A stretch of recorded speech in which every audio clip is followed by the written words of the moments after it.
Okay, we are back live at Gainescon. We should be live. Let me make sure that for some reason I am should be streaming live, but I'm not. Why am I not? Okay. Says I'm live here. So I am live. I am live. I am live. Okay. As you can hear, we are live here at the Gainescon Film Festival. Let me go through. It's really noisy. I am live. Switch up here. As you can hear, we are live here at the recap. So I'm getting some feedback. We are live. We'll be here throughout the day till 6 o'clock. As you can kind of tell, this first part is really kind of getting things together. People are coming in, checking out some of the uh, festivities, but let's do a countdown to get into this opening scene here. Boom, boom, boom. I always like that. Hi, how are you? The ladies. I'm assuming it's back that way, but you can check with the lady at the counter. She works here, and she can tell you where the bathroom is. Sure. Uh, as you can tell, I'm out here at the opening. I'm going to use my camera to kind of show around, or my phone to kind of show around, but let's kick this off on the color of motion note, as we say, and let's do this official. Like I said, I've been setting things up. Uh, this is my first really remote event, so I'm trying to get things figured out. Day two will be a lot smoother, and moving forward as I do more of these events, it will be a lot better as well. Getting kind of a shadow on my eye that I don't really like. Feel like I got a black eye, but let's kick this off in the right way here. What do you say, huh?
Boom, boom, boom, everybody.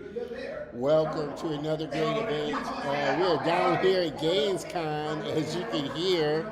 A lot of stuff going on. My name is Don Terrell, and want to welcome you to another great episode of The Color of Motion, where I like to say, hey, stories come in all shades. I want to flip this camera, not to the camera, my phone, but to my main camera here. We're at Downtown Cinemas, hosting Gainescon Film Festival for the first time. So been working to get this together and set up. Like I said, I've never really done a festival. This is kind of like my first remote experience. So really enjoying that. As you can hear, a lot of stuff kind of going on. People are coming in, coming out. I'm going to try and snag as many people as I can. Uh, you know the drill. Uh, Jump into the comments, say hey where you're tuning in from as you join in. Like I said, this event is only broadcast on the YouTube channel. Day one of Gainescon, as Mr. Barry is out and about. I want to try and snag a little bit of him, but he's got to go. We're going to get a little bit of him. As you can see, people are taking pictures, having a lot of fun, coming in, checking out. They've started broadcasting some of the trailers that they're showing. I think I'm going to walk in there in a minute and check it out. But right now, I'm kind of just on the entrance as people are coming in to the film festival, getting set up. It's a great location. Before I start this off, again, I want to welcome you to another amazing episode of The Color of Motion. This is, like I said, a new experience for me being down here broadcasting in Vegas. Mr. No Parking, what's up, buddy? Tuning in and stopping by. I want to get this a little larger here, so appreciate you as always. Put this up here so we can see it. Dewan, appreciate you, brother, tuning in as always, supporting. Like I said, we are here in Vegas, baby. What happens in Vegas doesn't always have to stay in Vegas. And these next 2 days are going to be fun. Took me a little bit, like I said, kind of getting the setup together, a little bit later starting time than I would have liked. But I know people are going to be jumping in and on, checking out the broadcast. We are here till about 6 p.m. And going to be broadcasting, trying to snag as many interviews as I can, and really showcase this great event. Like I said, I've already met some great people, stunt person, filmmaker, actor. I'm going to have him come on and sit down, and he's doing a talk tomorrow. So I'm looking forward to really having a great time. Caterers, Sabor Chef, caterers, one of the sponsors here. Going to try and snag them as well. But just looking forward to having a great time. I think they left earlier. Ran into them earlier today as we were setting up. And I think they went to go prepare a few dishes that they're going to be giving away. They just got done doing the proclamation, city proclamation for Barry and Gainescon, so that was fun. Let me try and switch this scene here so I can show you around. As you can see, this is, like I said, an amazing location for sure. The sign as well. I'm kind of over here stretching, but I think I got a full scene of my phone, so I'm going to be doing a little walking around, and as you can see, my setup here and everything. Got my remote set up. Like I said, this was an interesting kind of thing to do because this is my first time doing remote. It's a great movie theater. They got a couple of movie theaters. They got, as you can see across the way over there, they've got a restaurant and bar. We got a DJ who's getting set up inside the room over there. Of course, like I said, I'm here as people come in. I'm going to be snagging as many interviews as I can. Yes, Barry, it's a pretty cool place, pretty colorful. as you can see, I don't want to show my plug here, but it's gonna be a fun. It's gonna be a fun event, and really want to highlight, like I said, Gainescon and what they're doing. They are a 501c3 organization that is really helping the city of Las Vegas, Nevada, and independent creators of color and filmmakers of color really kind of get their footing and have a place to showcase their work. So, like I said, if I can, I'm going to try and move around a little bit with this remote setup so you can kind of see what's going on at this event. Hello? I was told to come see you. Come see me. Come sit Awesome. down. Should I sit and, here? Yeah, sit down, and we're All right. gonna do a little talk here. Awesome. My first interview. First one, huh? Awesome. Let me switch scenes here. Should I be here? Yes, this is the mic that Okay. you're gonna be talking into, and And you got me on camera there? and I got the Terrific. camera here. I just want to make sure I got you on scene here. Guest, where's my guest? Let me get guest scene. All right. I want to make sure I get you on camera. Here we go. Awesome.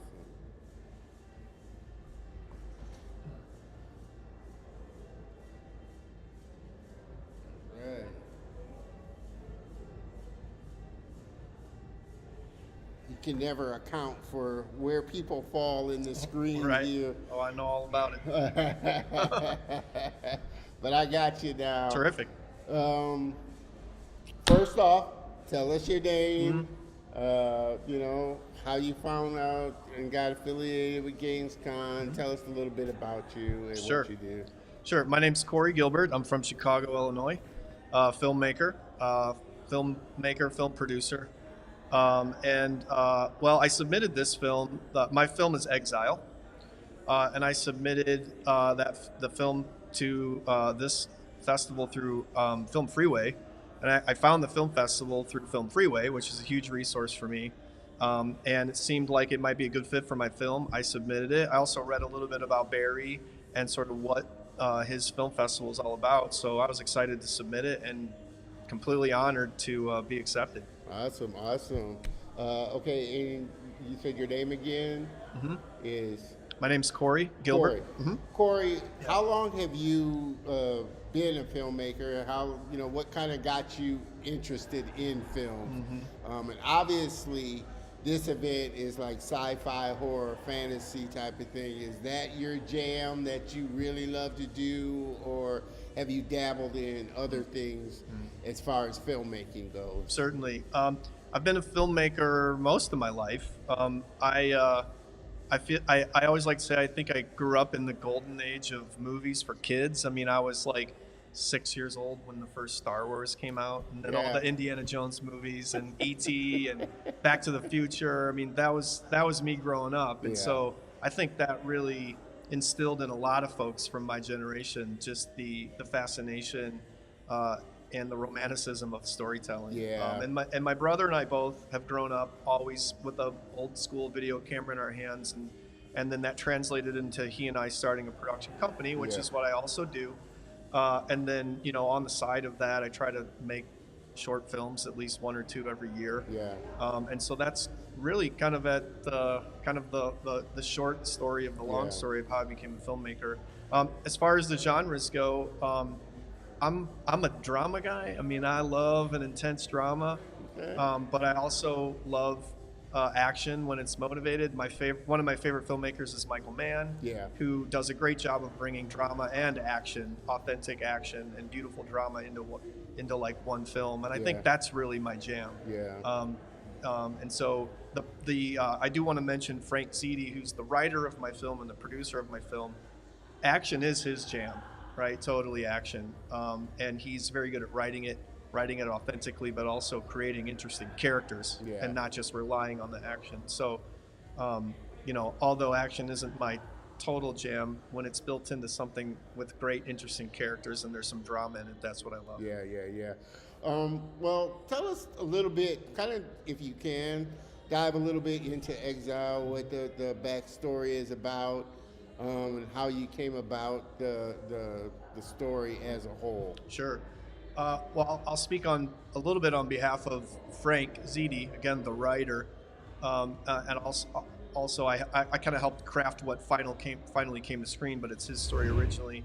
He, it the main character in the film is kind of an ongoing character for Frank.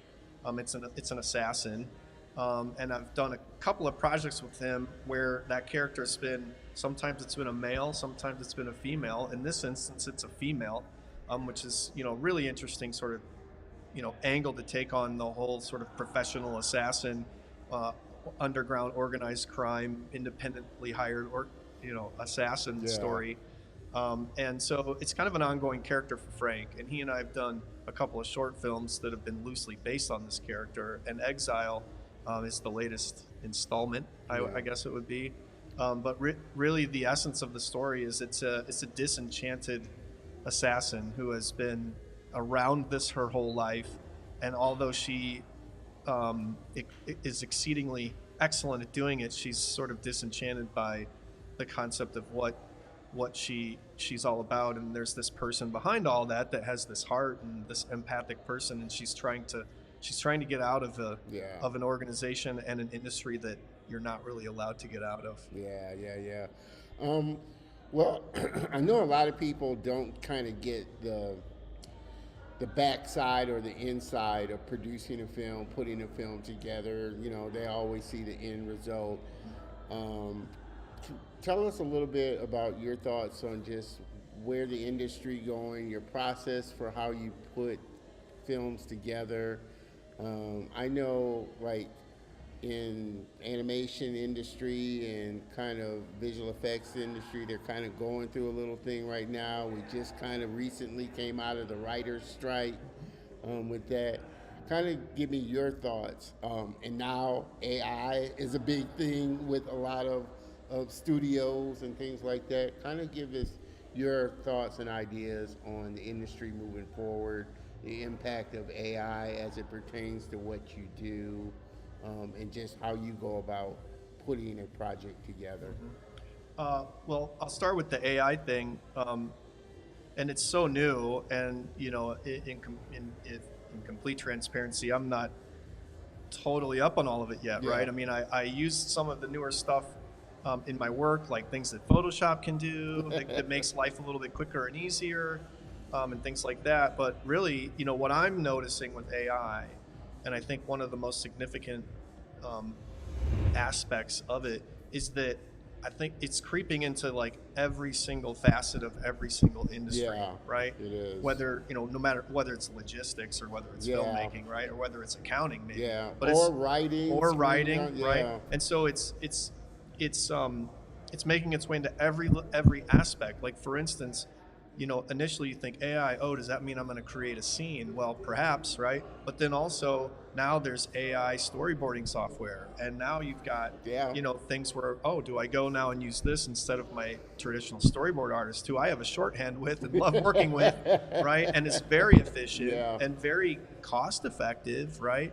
But then there's this big push. Well, do you use AI? It's going to be cheaper. It's going to be faster. Well, eventually, probably so, and it's probably similar to like what photographers thought of when digital came out, and when Photoshop started doing all these amazing things. What did that mean to photography? And hopefully, it becomes a beautiful coexistence with the practical world that we want to still remain in. Yeah. But I think that's really the biggest thing, is just that it's gonna be an engine and a tool for like every aspect, not just the things you think of immediately, right? Yeah. So, but we'll see where it goes. I mean, I'm a little bit older, right? As you can see, so I am too. And so I think being from the 80s, I'm a bit older now. I mean, I've been doing this a long time, and so the younger generation is probably embracing it a little quicker, which is normal. Yeah. But I'm also trying to do it. I mean, I want to remain relevant, and I also want to.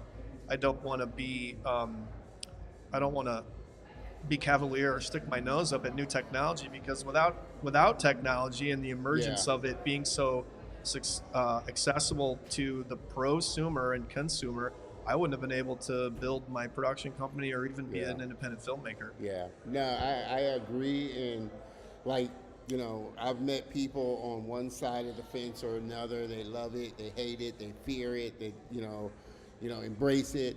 My thing is, like you said, I'm a little bit older. Come from a time before technology.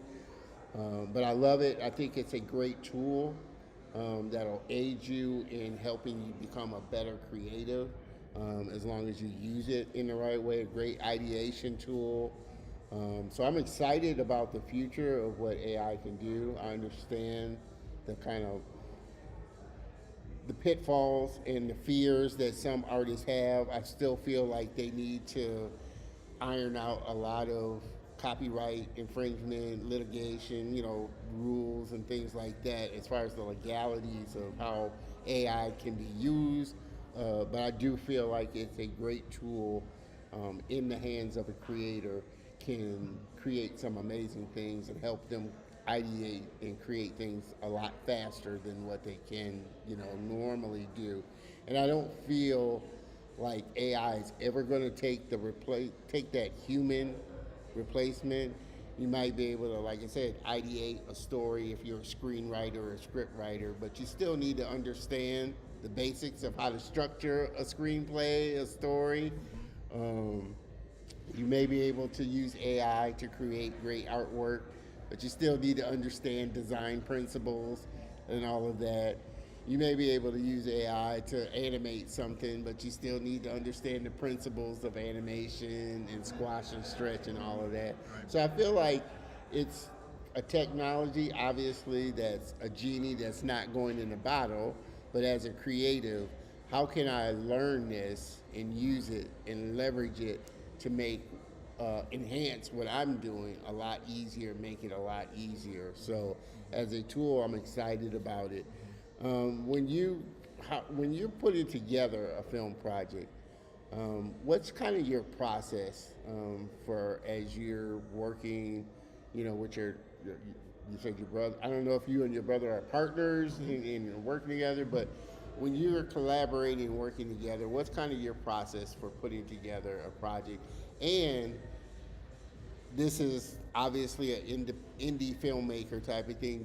Is that kind of the space that you really enjoy, and do you feel like the indie creators are going to be those ones that are driving the industry? Because I don't know about you, while I love mainstream, it seems like they're rehashing a lot of things. You're seeing part 4, part 5, what are they up to with Fast and Furious 10 Right. already? They're Yeah. creating these original stories and ideas. They're really hesitant about that. Do you feel like it's going to be on the independent creator to do it? And do you feel like now is a great time because we have all these channels now where we can go directly to our audience? Well, I think, yeah, I mean, you just mentioned there at the end of your question is that I think we just talked about technology and how that's created more opportunity for people with, that you don't have to be in Hollywood to do it, Yeah, right? Then the other part of that is all these streaming platforms, and they're all screaming for content, yeah, right? And I think that they and the people in those positions of power at those places are also very open, I hope, very open to new people and fresh names and fresh faces, and I think that's a huge opportunity, and hopefully that's where those types of things will emerge. Um, and so I think it's a great time to be an independent filmmaker, and I think that you can find happiness being an independent filmmaker. And if it does finally afford you the opportunity to maybe quote unquote make the big time, then great, right? yeah, But at the end of the day, I've been making short films for the last better part of a decade and a half, and I try to do 2 or 3 a year, and I love it. And yeah. and when they get into film festivals like this, I can come and share it with like other filmmakers and hopefully a larger audience. But I think you can find, a good living and a good existence, um, being an independent filmmaker. And I think that's only going to continue to trend upwards and outwards because of technology and because of all these streaming platforms that just are in, just are in need of lots Yeah. and lots of content. Yeah. And I think it can come from so many different places now. Yeah. Yeah. So Yeah, for sure. Well, like I said, you enjoy doing the film kind of circuit. I know a lot of people do that, especially with, like I said, with animated shorts and things like that. Would you, you know, would you sink your teeth into like a big budget film if a studio really approached you, or do you feel like that you would be kind of giving up a little something as far as control or just creative license? I mean, that kind of balance of, well, I would love to get into, a multi-million dollar project and have the big budget and things like that. But then you talk or you hear, listen to some directors and writers in there, and it's like they're giving up a little something of their creative kind of flow. How do you find that balance of you want to do, you would love to kind of sink your teeth into that, but you love the freedom and independence that you have as an independent creator? yeah. Well, I think as an independent filmmaker, the what I what I have and accept is that I have pretty much total freedom every Yeah. time. I mean, obviously, I collaborate with some folks, and we have some, and creatively, and there's some, compromising to do there, but it's pretty much. And as an independent filmmaker, you put up on the screen whatever you want to put up there, right? Yeah. I think that, if I were to, I think the short answer, yes, I would do it, right? I think I would go into it with an open mind, and I would go into it with pragmatically, and know that there are going to be a lot of other voices or a lot of other creative voices in the room than what you should expect as an independent filmmaker. Yeah. And I think you have to go into it accepting that. Yeah.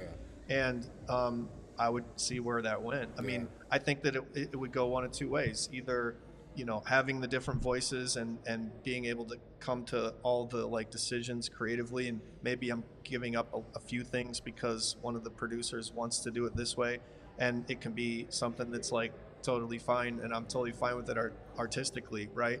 And then if that's the case, then great, and then I do it again. I think it just comes down to, I would never want to be forced to sacrifice my own artistic integrity. Yeah. And every artist has their own version and definition of what that is. And so I would definitely take the plunge. I think I would want to, and hopefully, if I go into it with, the right mindset, then the folks that ask me to come on board and are behind the money and some of the other decisions are also open to that as well, and would have asked me for those reasons. And, hopefully that can be, a good synchrony, Yeah. a symbiotic relationship. So, but the short answer is yes, I would definitely go for it.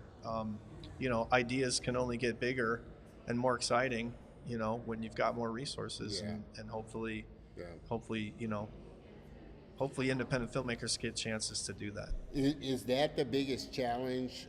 One of the biggest challenge is funding. Like I said, your project, you have an idea, you're going to have to get actors, you're going to have to collaborate with other people. It's almost tough to kind of get people on board your idea and passionate about your idea, so that they may decide to work with you and this and that. But how big of a challenge is it for the funding of it and the marketing of it? And obviously events like this really help, and the bigger the festival, and can get the exposure out there, but just getting it out there Right. is always the challenge. Funding's money's the biggest thing, right? I mean, if you can figure out a way to shoot things, basically you don't need a whole lot of money or zero money, then that's great. And that's certainly not impossible, right? I think I look at it from, an advice standpoint. In my experience, what I've learned, over the years is take on projects that you can handle. Don't bite off more than you can chew.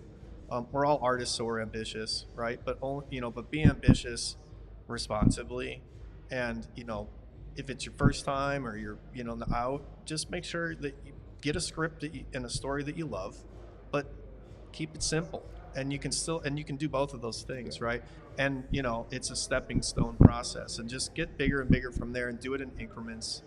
And I think in if you do it that way, then the the money side of it, which is obviously the biggest struggle, will be easier, because don't try and go out and make a feature when you've never Made a feature. never made a shot list before in your life, right? So work your way up. I mean, if but have the ambition to do so for sure. But Yeah. make short films, make shorter content, social media content. Look to do things that are sort of incremental in the Yeah. process, and the more that I think that when you do things incrementally, budgets, you'll be able to find budgets incrementally as well, Yeah. because responsibility just reaps Yeah. good fortune. Uh, Kind of my last question. For you, if you were to give one, what's kind of been the best piece of advice that somebody's kind of given you that's kind of helped serve you? And two, somebody just coming into the industry, what would you tell them to kind of keep in mind when it comes to getting their ideas and their stories out? Yeah, I think it goes hand in hand with my last comment, about doing things incrementally, and not being overly ambitious until it's time to be. And that is patience. Don't, we're all excited to go and do our next project, right? And we want to go and we want to do it, right? But I've learned over time that, if it's not ready, and it's a really good story and it's not quite ready, and you gotta wait a few more months, or you gotta wait till next summer, it's worth it to do it. I know that's hard, because it just drives you crazy, because you want to go out and you want to call action, and you want to start capturing the content, right? Yeah. But if you got something good, just don't waste it by being impatient. Yeah. That's that's the one thing I've learned over the years. Yeah. And I can sit here, like I said, and jib jab about it, and I really would love to ask you, because I always find this fascinating and think is a challenge, directing and working with actors, and kind of getting actors to understand your vision, but yet give them the latitude to bring their own thing in. Is it hard is that a challenge for you, or was that something that took you a minute to kind of work into, kind of, directing actors into getting the vision of your story and really bringing the performance that you want, but still, like I said, letting them have the latitude to kind of flesh it out and bring things that you hadn't seen before? Yeah, it's that's a great question. And I think that, and obviously some actors have an attitude or their own personality, not saying all, but obviously there are some actors that are just difficult to act, to direct. Sure. And I've been very fortunate, I think, over the years, because I do some commercial stuff for a living, right? And that's actors. Yeah. A lot of times it's actors, and then I'm doing my short films, right? And I feel like I've been pretty lucky, because most of the actors that I've worked with, they actually love, coming in to a project, and I sit down with them, and I've got, they've already read the script, but then I've got the way I do it, because I'm an actor's director. Yeah. I think I am. Yeah, I mean, yeah. because I love things that are about the character and about their struggle, whether it's just a straight drama or a comedy, even, or an action film, even my assassin. Like, I want her to have this backstory that people will want to care about, and want to care whether she lives or dies, right? And so what I'll come and I'll sit with an actor, they've read the script, but then I have an entire backstory that's sometimes 2 or 3 pages long that Yeah. I've written, that here's here's this character's story, where they came from, things that have happened to them, or what's brought them to the moment where you're reading about them in the script. Yeah. And I found that most actors, they love that, right? Yeah. Now, I'm writing that, and that's it's very detail oriented, and it's very much, I guess, doing a lot of the work of who this character is. But I find that actors really appreciate that because, they come in and go, well, it's your story, and I'm one of the tools to paint the picture. And so I think that they appreciate that. Yeah. Now, once you're filming, I mean, sure, things happen, and maybe you discover things along the way, and there, I would never not want to be open to that, right? Yeah. But yeah, I mean, as I'm the type of filmmaker that I have a specific vision, and I have a specific sort of like arc that I want the character to go through, because I feel like that's what the audience is going to enjoy the most. And I want to, and I'm very keen on trying to stay true to that. But at the same time, things happen, and you discover things. Yeah. If you're shooting, especially if you're shooting, something that's over the course of a week or several days of filming, and you're going through this journey with the actors and the crew and everybody, and ideas come from everywhere, and you got to be open to it. Yeah. Because otherwise you're just no fun to work with. Yeah. Now, as a director of action and some of the other genres, have you dabbled in those films where you're going to use CG, or you're like a CG character or something like that? Not yet. I've done VFX. Like this okay. film has some explosion. Yeah. Some VFX. So VFX. Yeah. But well, I mean, in my commercial work for my company, we've done some stuff that's been where some of our graphics people have created some 3D worlds and stuff, and we've put actors in them on green screens. Yeah. So yes, certainly have done it. Yeah. Technically not in a short film, but I've done it in other projects commercially. And it takes a lot. I mean, that's lots and lots of budget. Yeah. So, and some directors are just really good at, like I said, those type of films where they're required to, like I said, direct an actor that's directing up against something that's just totally not there. Or now you're getting, you've got tools like Unreal that make the production pipeline a lot easier. I don't know if you've dabbled kind of playing around with that in some of your projects or not. Not yet. I will say this though, when I've done some of the projects where I did a project where it was one actor and he was a store manager, right? Like a retail store manager. And we did and the client, they had many retail clients. And so the idea was, well, we can't go and shoot in a real store because then it looks like that's the only company we work for. When this company created software for like every retail store in the world. So we created a generic store, and it was all 3D. And so our actor was on a giant green soundstage. So what we did to help him visualize it is I worked with the animator, he built the store, and then we had a fake character, and then we built an animatic of the whole. Now granted, this was a 60-second commercial, so not a 20-minute long short film, but we created an animatic of the whole film, and then the actor could focus on that. And then once we got out into the green screen, at least he had that in his mind, and I think he found that very, very helpful. Because we weren't just like trying to explain to him what the world was that he was in. He actually got to see it before we went and filmed it. That's why I'm so excited about the tools that are coming out now, that are really making it a whole lot easier and a whole lot better for creatives, whether they're filmmakers, animators, and they get their hands on the tools. Like I said, tools like Unreal have really transformed the film industry. Incredible. And made things so interactive where people can really see, actors can really see real time. They get real time lighting, and make it so much easier. Hey, how you doing? Good. Looking forward to it. Corey, I Yeah, appreciate I you. think my film's about ready to screen. Yeah, in there, Corey, so. I appreciate Yeah. you taking the What was your time. name again? Don Terrell, Don Terrell. you're on The Color of Motion, and I Awesome. appreciate you sitting down talking Thank about you. your I project. appreciate it. I appreciate this. This was Awesome. awesome. Have a great time Awesome. at the Thank you. event, man. How you doing, brother? Good. Yeah, we're recording. I'm live now. Definitely want you to stop back by. What's your name, brother? Jamon.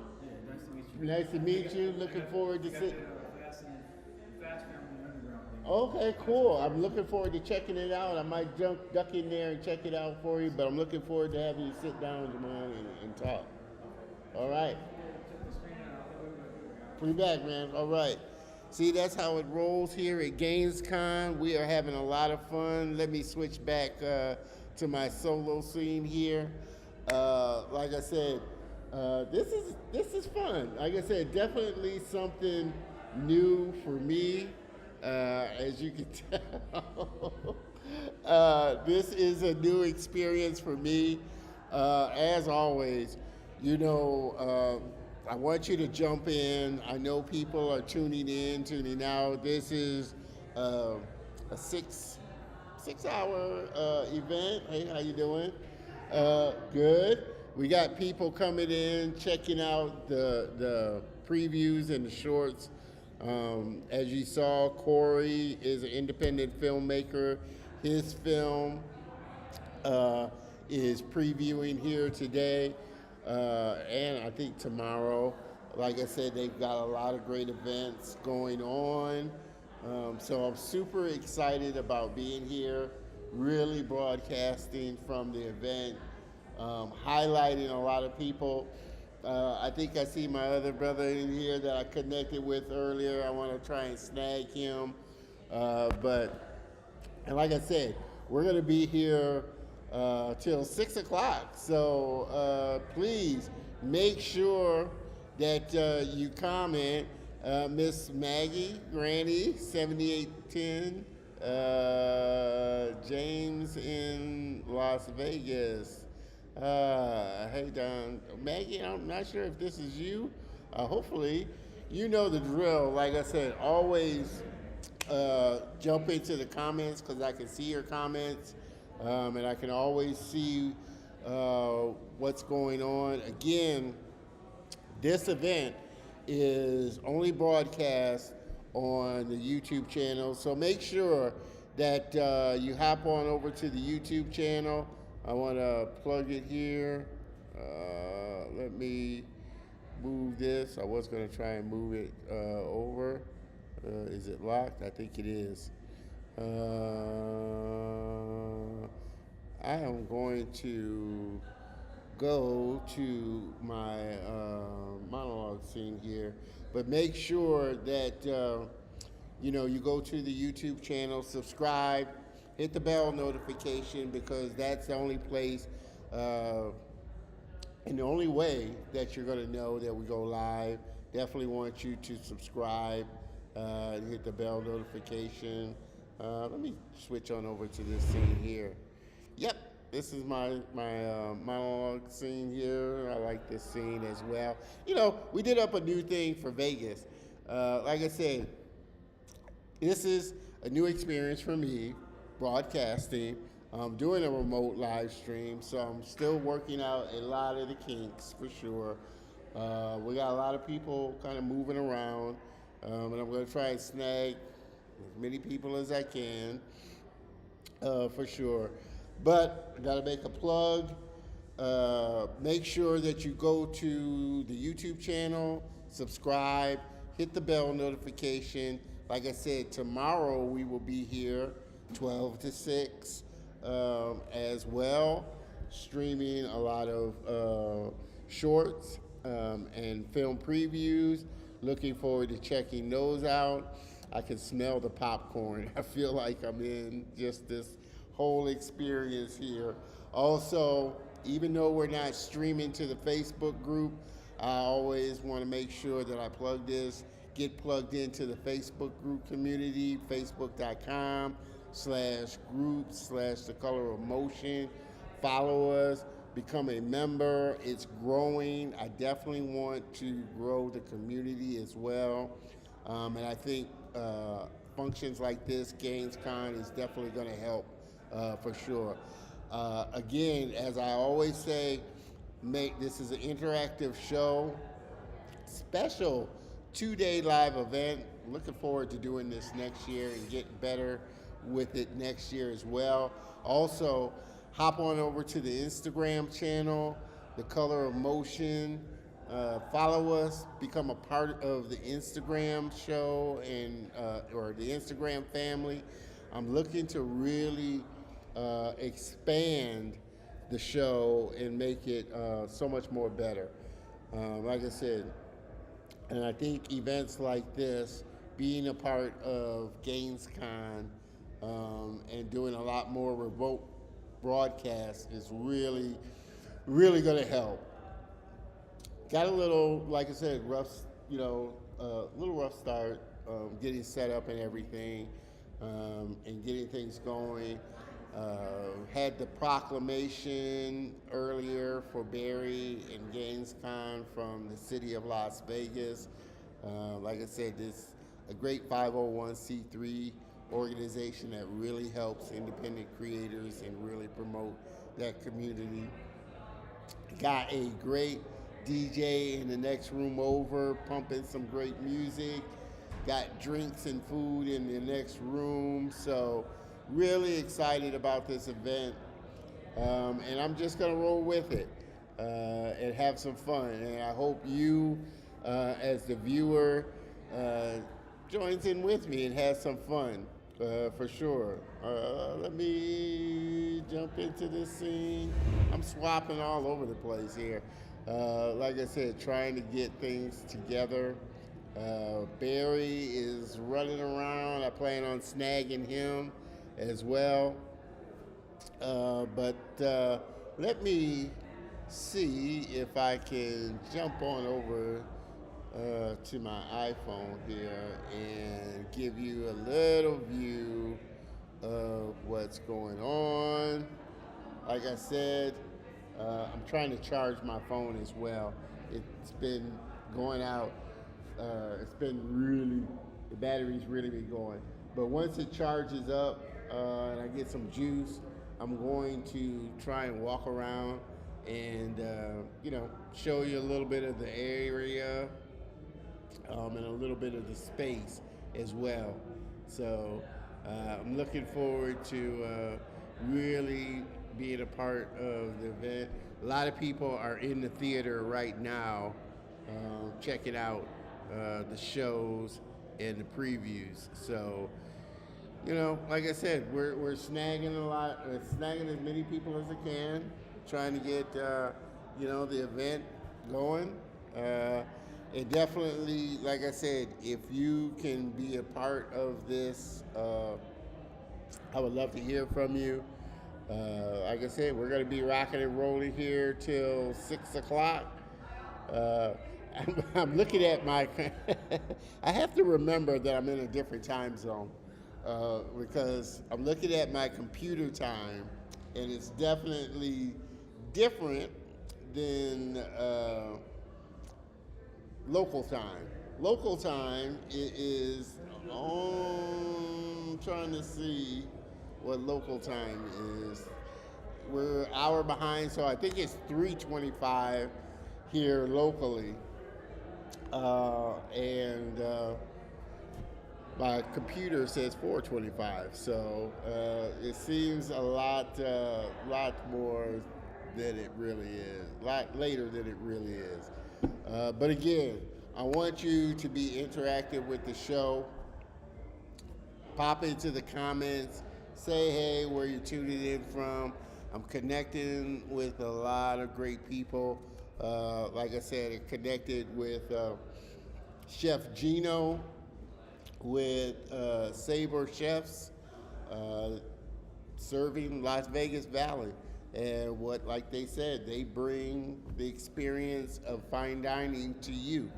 One of the sponsors here, look to grab them when they get set up and come over and sit down and talk about you know, their business.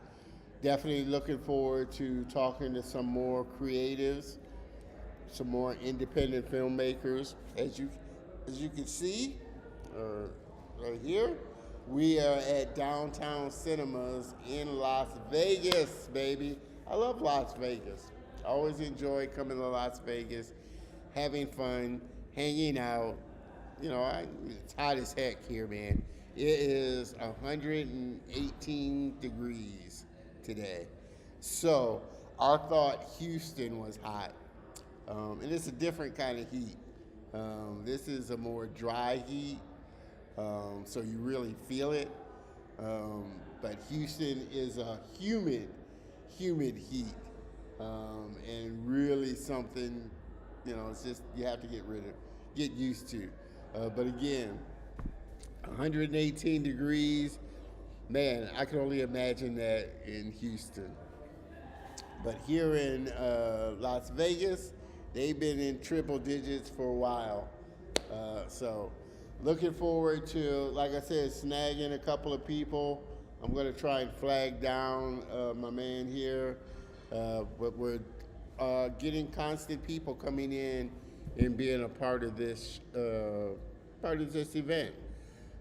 Like I said, I want to definitely thank Barry Gaines for inviting me, for being a part of Gainescon. I'm super excited to be a part of Gainescon and kind of watch it grow. I know it takes a lot of bandwidth and energy to make an event a big event and to really grow an event to the place where you like. Excuse me, I am so sorry. Where you want it to grow. And so doing that takes a lot of work, takes a lot of effort. You work to get people really excited about it, and really become a part of it and be invested in it. And so I have to thank him for asking me to be a part of it. I'm definitely going to try and get him here for a little sit down, talk about the event. He was on our show about a year ago, and we really hit it off, really had fun. He was telling me about what he was doing, and we just wanted to find a way where we could collaborate and work together. And I know I have family out here and enjoy coming out here, so here I am out in Vegas, baby. And like I said, what happens in Vegas doesn't always have to stay in Vegas. So this I wanted to bring out to the masses. So, with that, as we could snag people coming in, coming out, some of the attendees, some of the directors. Ooh, it's been a long day. in the days, and like I said, I feel like it's been a long day because I'm looking at this time, but it's only 3:30 almost. Like I said, Vegas is an hour behind, so it really is only 3:30. We still got another 2.5 hours to go before the event ends. Like I said, I'm really hoping to do more, show more. It's going to be kind of hard to show some of the actual films and shorts as they're going on because it'll be so dark in there. But I do want to go in and show you the venue. And like I said, as my phone charges, I'm going to try and walk around, try and get some people on camera. Come on over, man. Yeah, come on over, sit down. Yeah. We're gonna sit down and have a talk. Like I said, I am looking forward to this. Let me jump over to here. But if I record it also? No. Go ahead, record it. Okay, you're gonna need to scoot in a little. Yeah. To get in camera. Where can I set it? Awesome. There's no tripod or something that I can stand on. Yeah, I had to rig up a little way here. Uh, I don't think he's gonna want you to take his car. I don't know if you can maybe prop it up on that thing there, but I don't think it's gonna do there. But if you can use that, you can tilt it. Yeah, tilt it up. You may not get me on there, but I should get you, you. you know. Hold on, I can get you. Uh, it's a little tough when you're trying to record and get yourself in as well. That'll do. Okay. Are you able to move this to the left a little bit? Yeah, I can move. I can To move. see you better. Yeah. This isn't recording. I'm actually really kind of just charging my phone right now. Can you get me in? Yeah, he's trying to record a little as well. Already. Thank you for having me. All right. All right. I always like to start out, give me your name, tell me a little bit about you. I know we had a chance to talk before, but we weren't on live. But we did connect, and I know I wanted to have you on. You've got a short that you're doing. You're doing a talk tomorrow as Yeah. well, and tell us a little. First, tell us your name. Where you're from, how you're kind of involved in the space. Sure, sure. Hey, my name is Emre Orun. I'm an actor and martial artist. I live in Jacksonville, Florida currently, and I travel anywhere I need to go. So I've been fighting. You know, I've been fighting and practicing different martial arts since 2008, 2009, Yeah, and about around 2011, 2012, I started taking some acting classes yeah, because being a professional and successful actor was one of my top three goals since my childhood. Yeah. I will buy a lot of CDs and DVDs, all those movies back then. My pocket money was going to movies, you know. yeah. I still have those collections back in Turkey. So ever since we came to America, I'm like, there's a goal, and let me chase it. Yeah. So yeah, ever since 2011, 2012, I've been also acting. I've had many different projects, feature-length films, short films, festival films, commercials. Yeah. Some of the films got released internationally on movie theaters, and one of them got released in Turkey also. And Okay. lots of family and friends Yeah. watched me live on big screen, but back in Turkey, and that was nice. And yeah, and so that's it. I'm an actor and martial artist. I help productions on choreography also. Yeah. I help actors on choreography and fight scenes. I've been running my own business. I teach self-defense and martial arts to kids, adults, and seniors also. Yeah. I'm a certified personal trainer and self-defense instructor. Yeah. Over the years, besides my MMA, which is mixed martial arts trainings, I also did some self-defense trainings too, like Krav Maga, Israel's military martial self-defense system. It's not a martial art. Yeah. But yeah, so this is who I am, what I do, kinda. Yeah. Thanks yeah. for asking. Well, obviously, like you said, action films is really big. And it's really, like I said, I don't think a lot of people, realize how hard it is choreographing fight scenes, stunt scenes, and things like that. We always see the end result, Yeah. and that it looks good. For you, how important is it, obviously, as a athlete, an actor, a fighter, keeping yourself in shape, but yet still finding that balance of giving a good performance and making it look real, but not hurting somebody in the Yeah, process exactly. of, acting out your scene and this and that. Well, if you say that I'm an actor that wanna do some action scenes, you should watch some YouTube videos. There's good YouTube videos out there. Also, you should find a school maybe. There are good stunt choreography schools, or get some, talk with some experienced actors, Yeah. or people like me, for example, and you should do some practice. You should learn how to, let's say, like hold a sword, how to move the sword, and do some basic things with the sword or Yeah. sticks. If you do some weapon, trainings, Yeah. or just basic fights, just hand-to-hand combat, Yeah. like how to sell the shot to the Yeah. camera, and how to move, how to fall. You need to learn how to fall, things like that. There's many things fall into that category Yeah. that you gotta learn. Like if you're holding a weapon,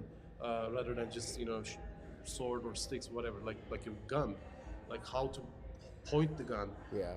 or rifle, anything. Yeah. So it's all learning. You don't just show up on set and I want to do fighting scene.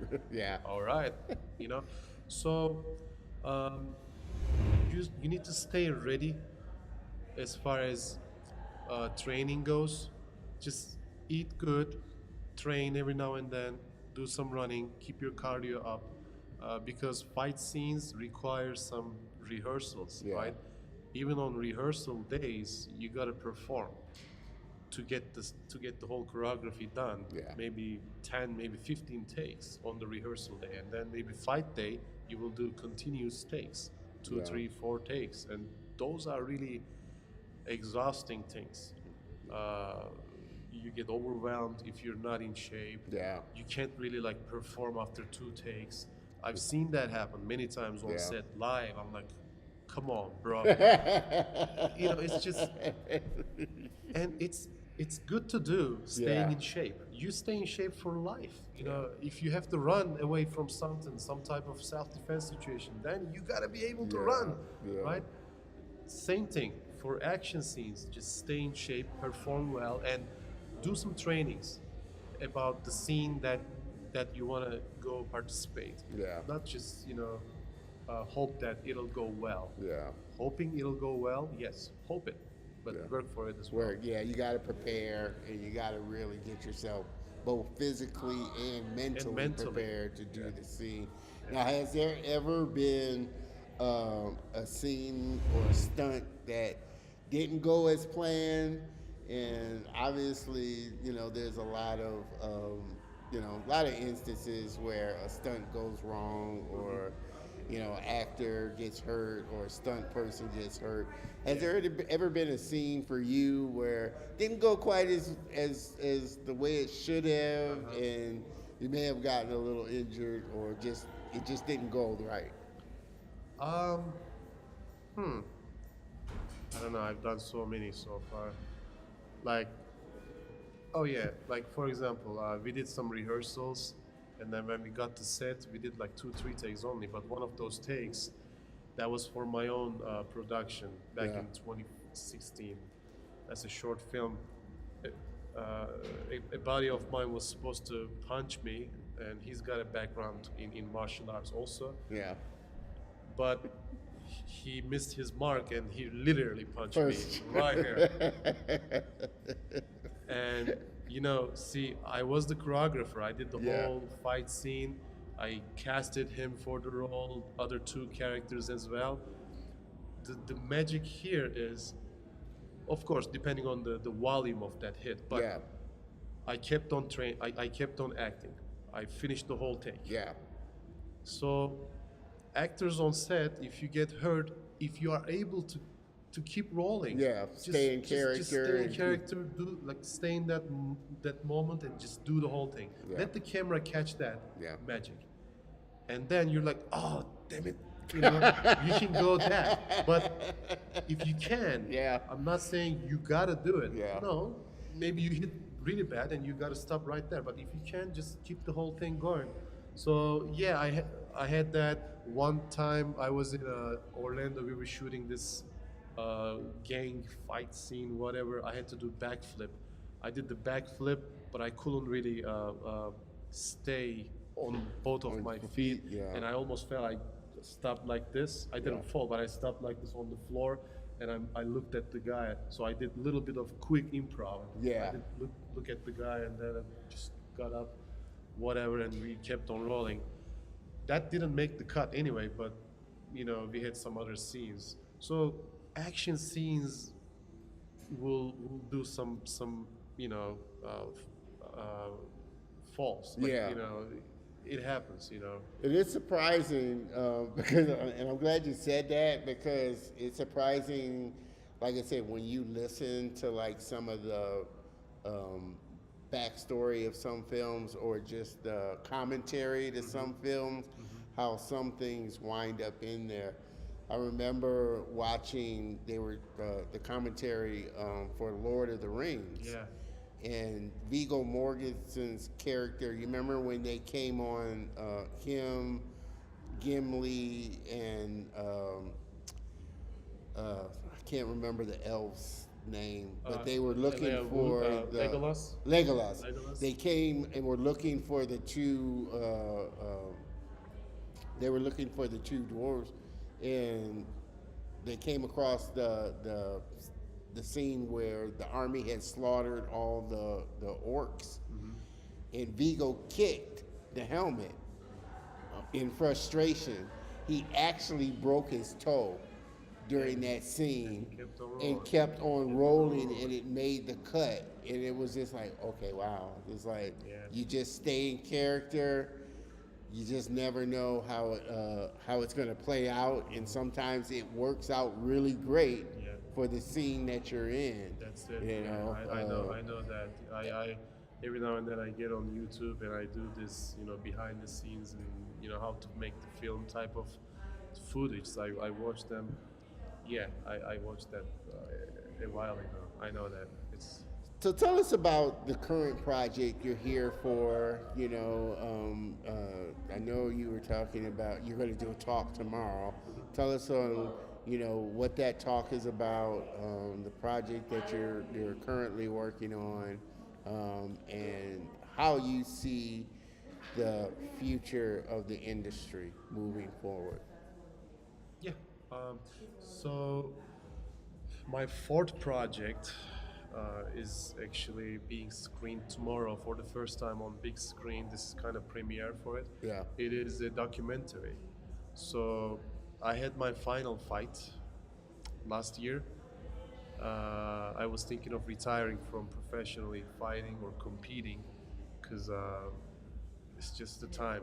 I've been doing this for a while, and I got championships over the years, and first and second places in different promotions and tournaments and stuff. Yeah. I did enough.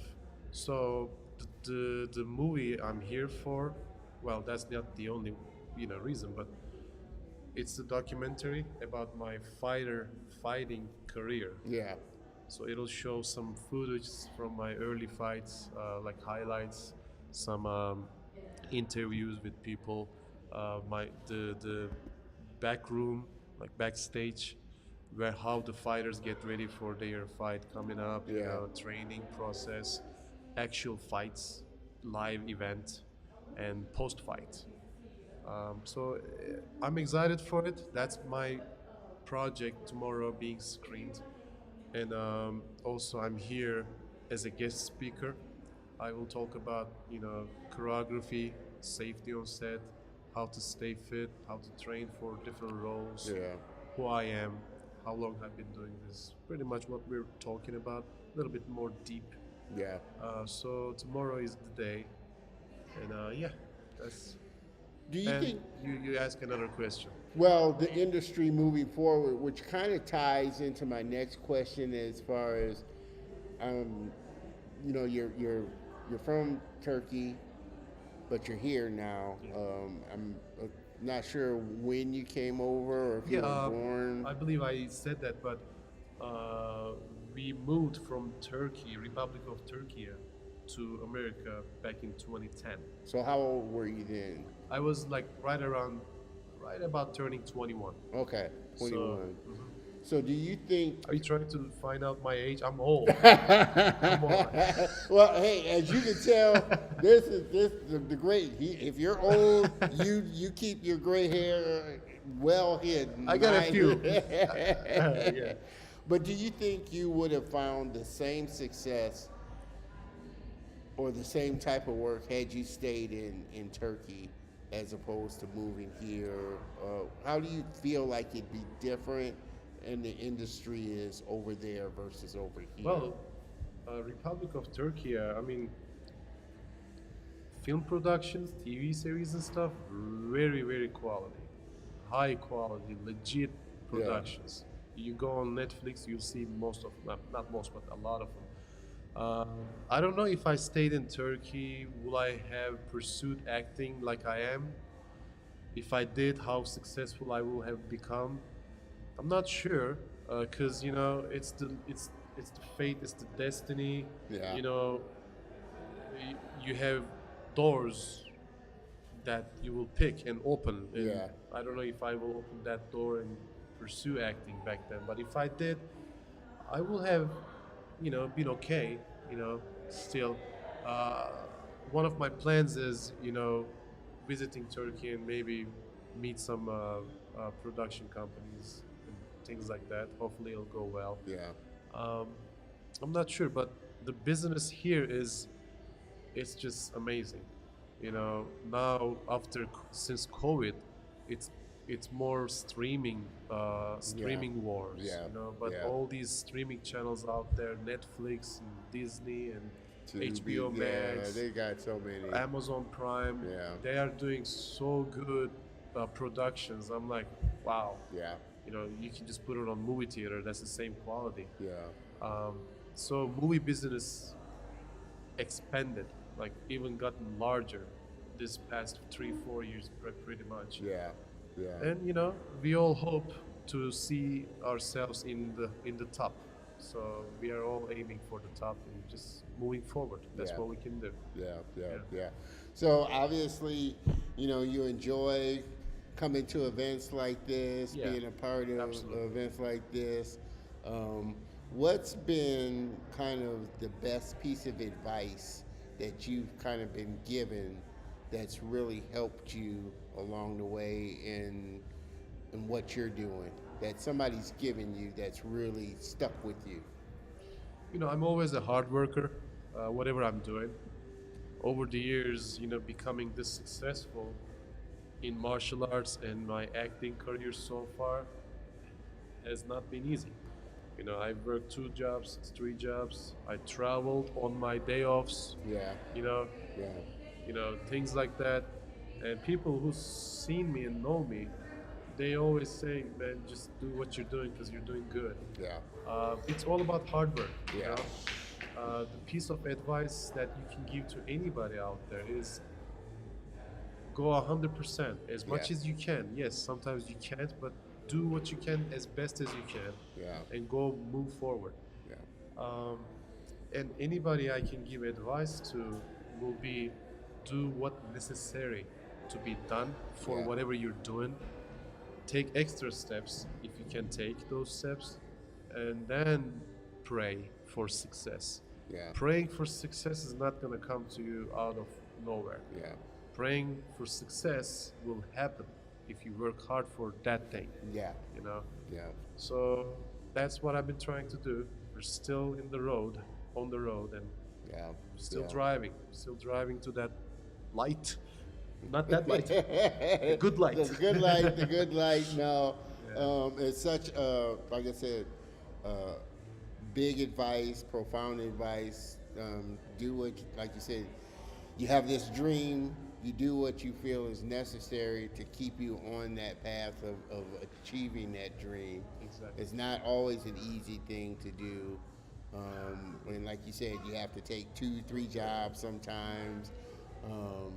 Spend extra money, your money, to travel here, take time off, Yeah. to do that thing. But having that kind of desire and dedication only comes from a passion of loving what you do and sticking with it.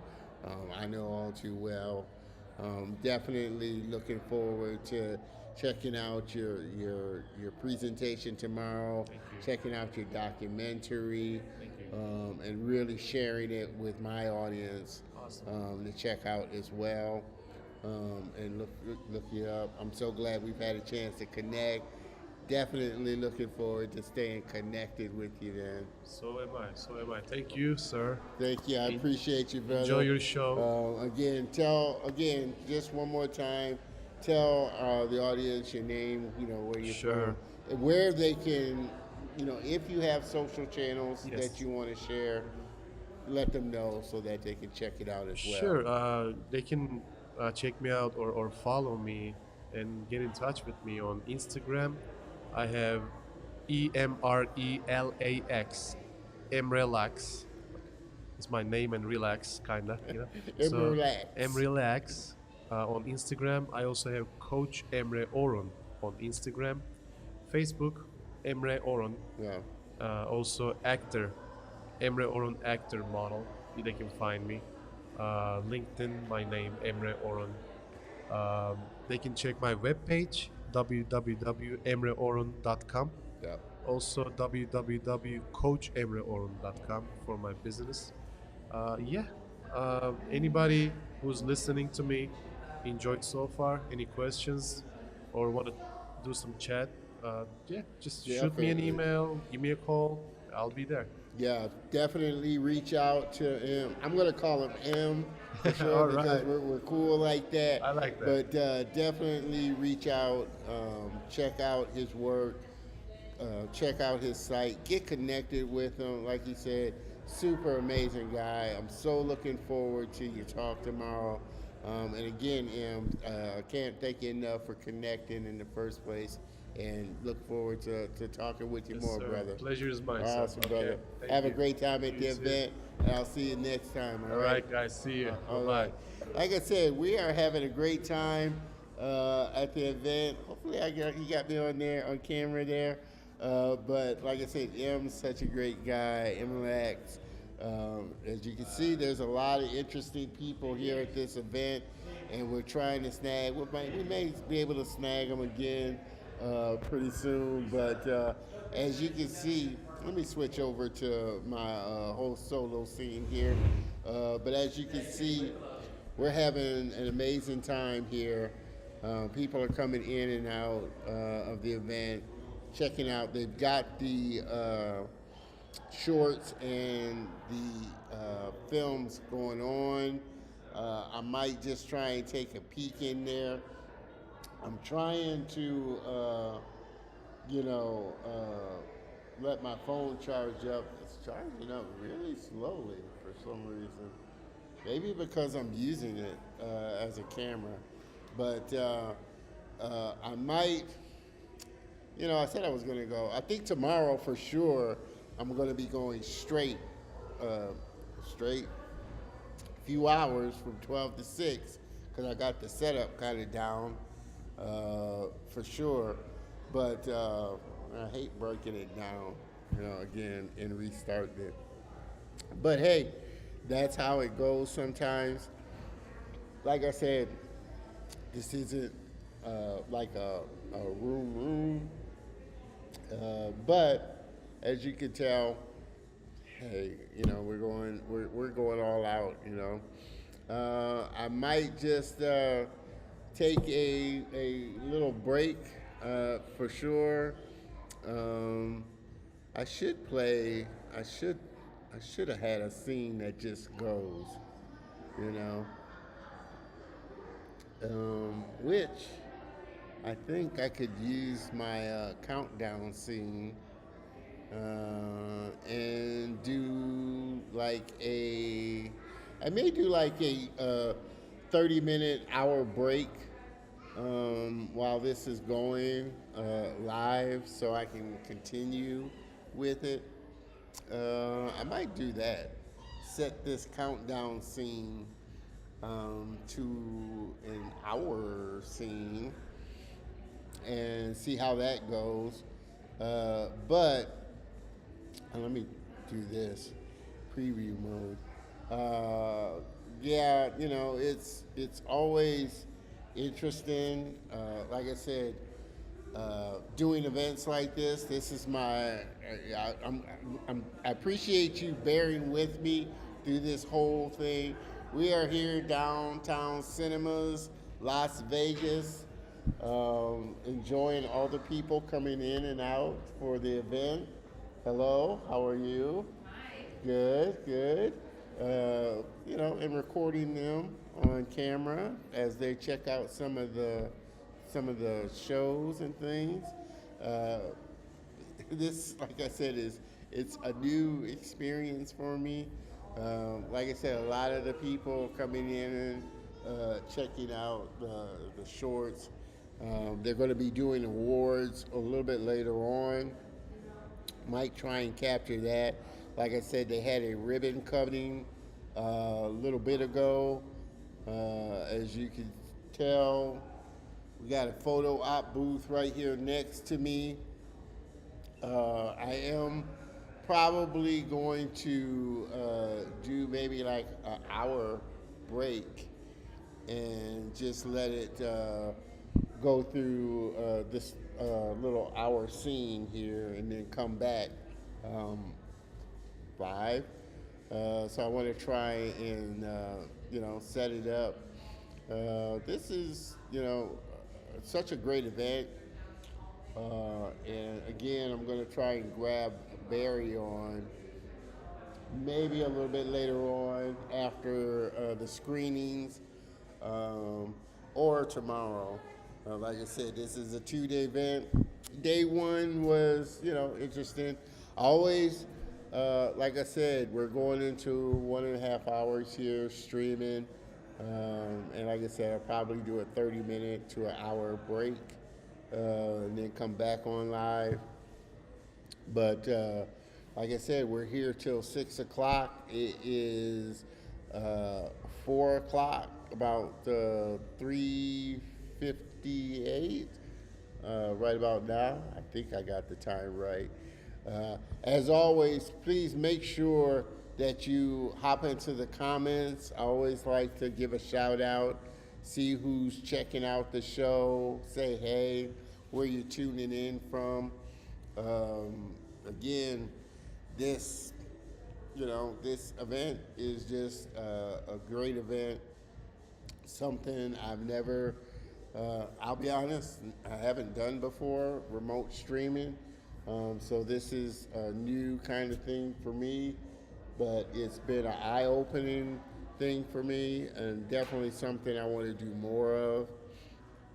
Definitely looking forward not only to day 2 tomorrow, but looking forward in the future to being a part of Gainescon and really helping his organization, leveling up the show, and really coming to you, bringing you such great entertainment and value. Like I said, I've met some amazing people so far, and that's what I've enjoyed most from doing the show is the people that I've met. You met Corey earlier, the director, producer. Him and his brother are partners in their company. He's got a short film that's screening this week or these 2 days. Later on today, you have Emerlac M for short. Speaking tomorrow, his documentary is premiering tomorrow. So, the people that I've met have been amazing. They got a great DJ going on in the next room. This is a working movie theater, that Barry has found.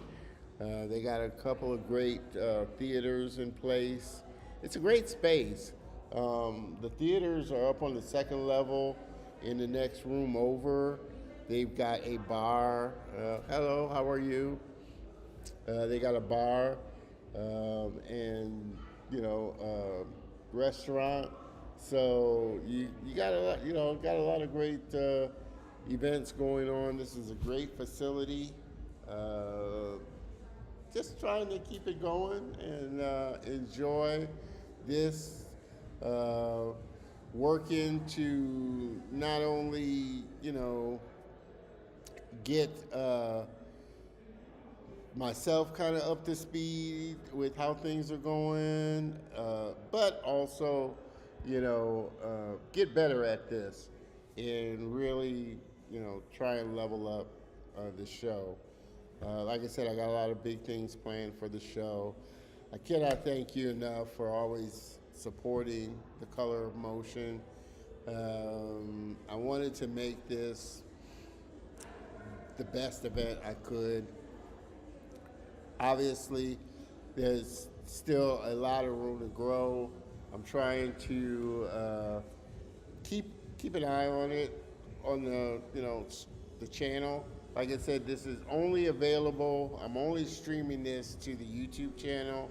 So as people jump on, be a part of it, that's kind of what I want, what I want the show to be. I want it to be the best possible show that I can make it.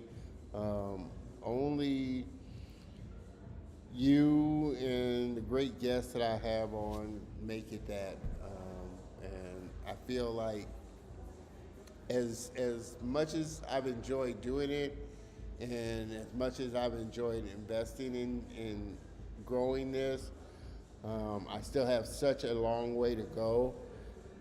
Still have so much more to learn to make this the best show that I can make it, and really kind of diving in deep with this. So as I've kind of learned to navigate the platform and really grow it, it's something that is definitely definitely a part of what I wanted to do.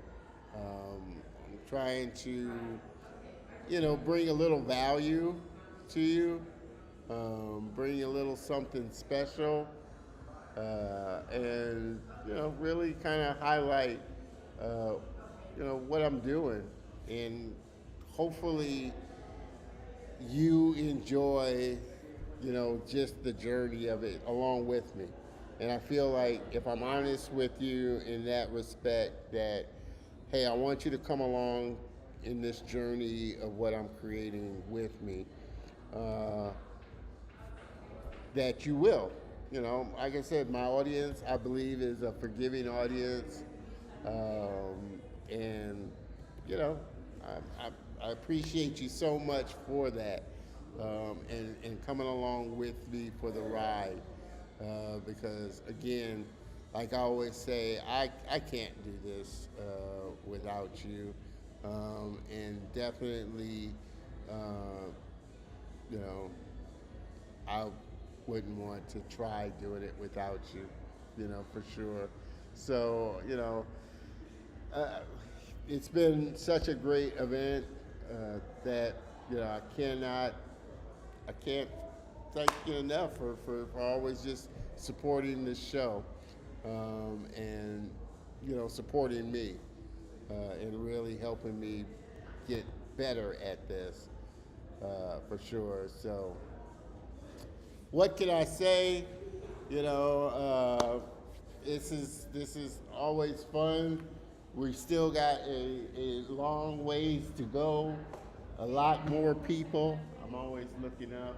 We got Mr. Barry over there. I may try and snag him for an interview, for sure.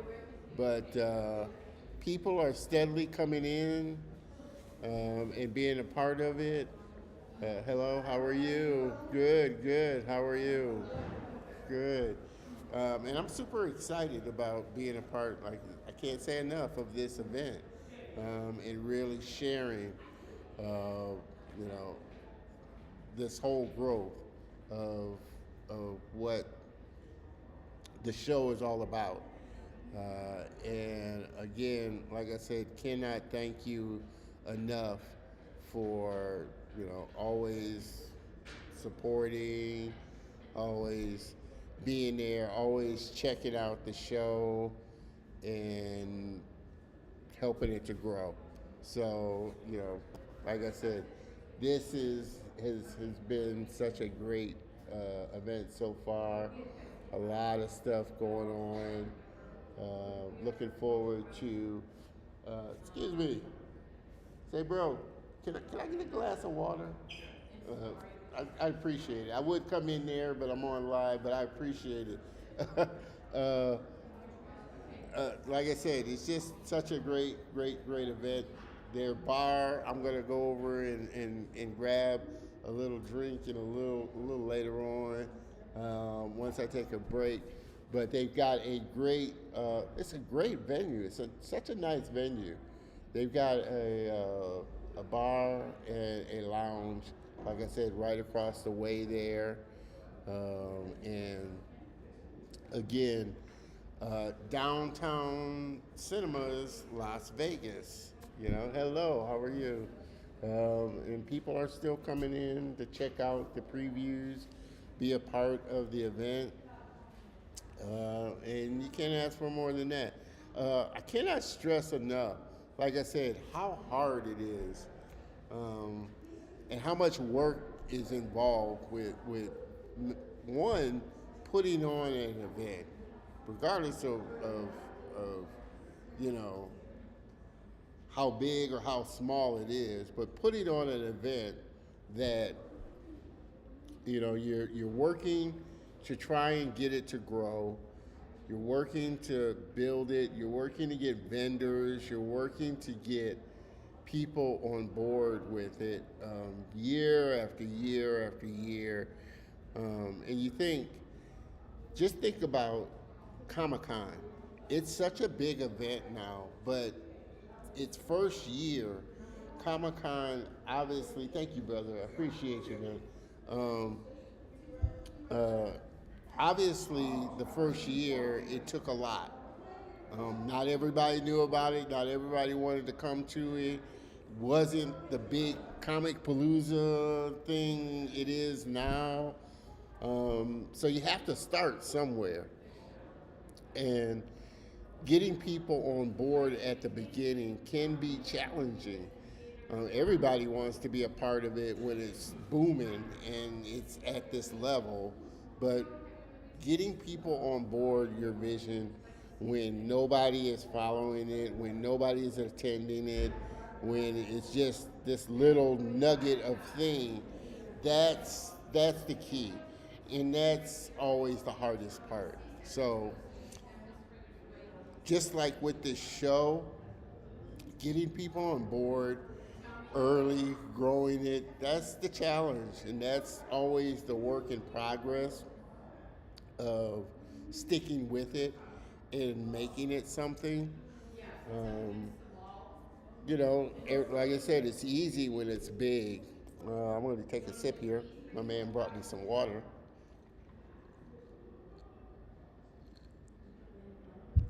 Thank you. Oh, that's good. Uh, it's always easy when, like I said, everything's going well and you're big time. Everybody wants to be a part of it, but it's those ones that stick with it, and the ones you appreciate stick with you in the beginning. So that's why I am so appreciative and always try and say to people, I appreciate you so much for being a part of the show, supporting the show, because like I said, I'm not this Joe Rogan type yet. Getting there. I'm not Oprah Winfrey yet. Working my way up there, and the color of motion, while it's out there, and I can honestly say it's worldwide because I have a worldwide viewing. It's not millions and millions and millions of views, but I'm appreciative of the people that support the show, and like I said, I'm always appreciative of my friends that come on and make the show, what it is. So that's why I cannot, I'm so excited to be a part of Gainescon because I'm with them at this ground level. They are still early on. I think this is his third year doing it, second or third year doing it.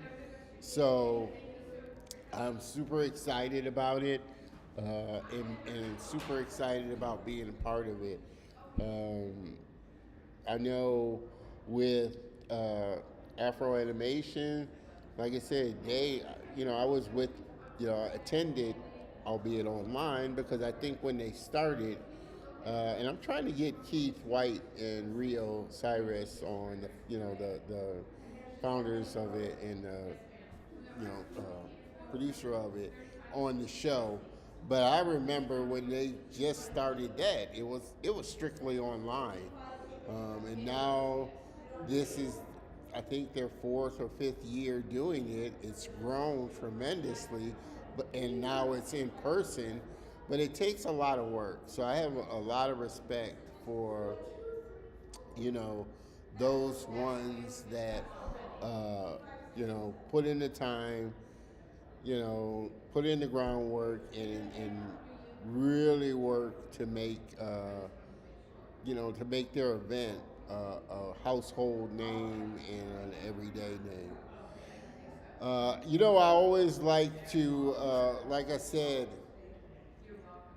uh, make this interactive. So, like I said, if you are checking this out, I know people are hopping on, hopping off. This is almost an all-day event doing this. So I know nobody's going to be sitting there hour after hour watching it. It'd be nice, but I know that's not always possible. And even me, I'll be taking a little break in between. But if you are on it, like I said, say hello where you tuning in from. I always like to give a shout out. I appreciate Mr. Dewan, No Parking, stopping by. I know we got a couple of viewers live on the channel right now, so definitely, as always, I would like to know, who you are so I can give you a shout out. I like to give shout outs and really, uh, you know, give my peeps a good prop, as it's put. But like I said, I'm here. Let me see if jump over to this scene. As you can see, uh, I am here. Got my setup, remote setup. It's a little dizzying, as you can see. That's the setup for the show. This is my kind of first remote. Here's the proclamation that he got. We did the ribbon cutting a little bit ago, but you can see the proclamation. That let me push this back. That he got.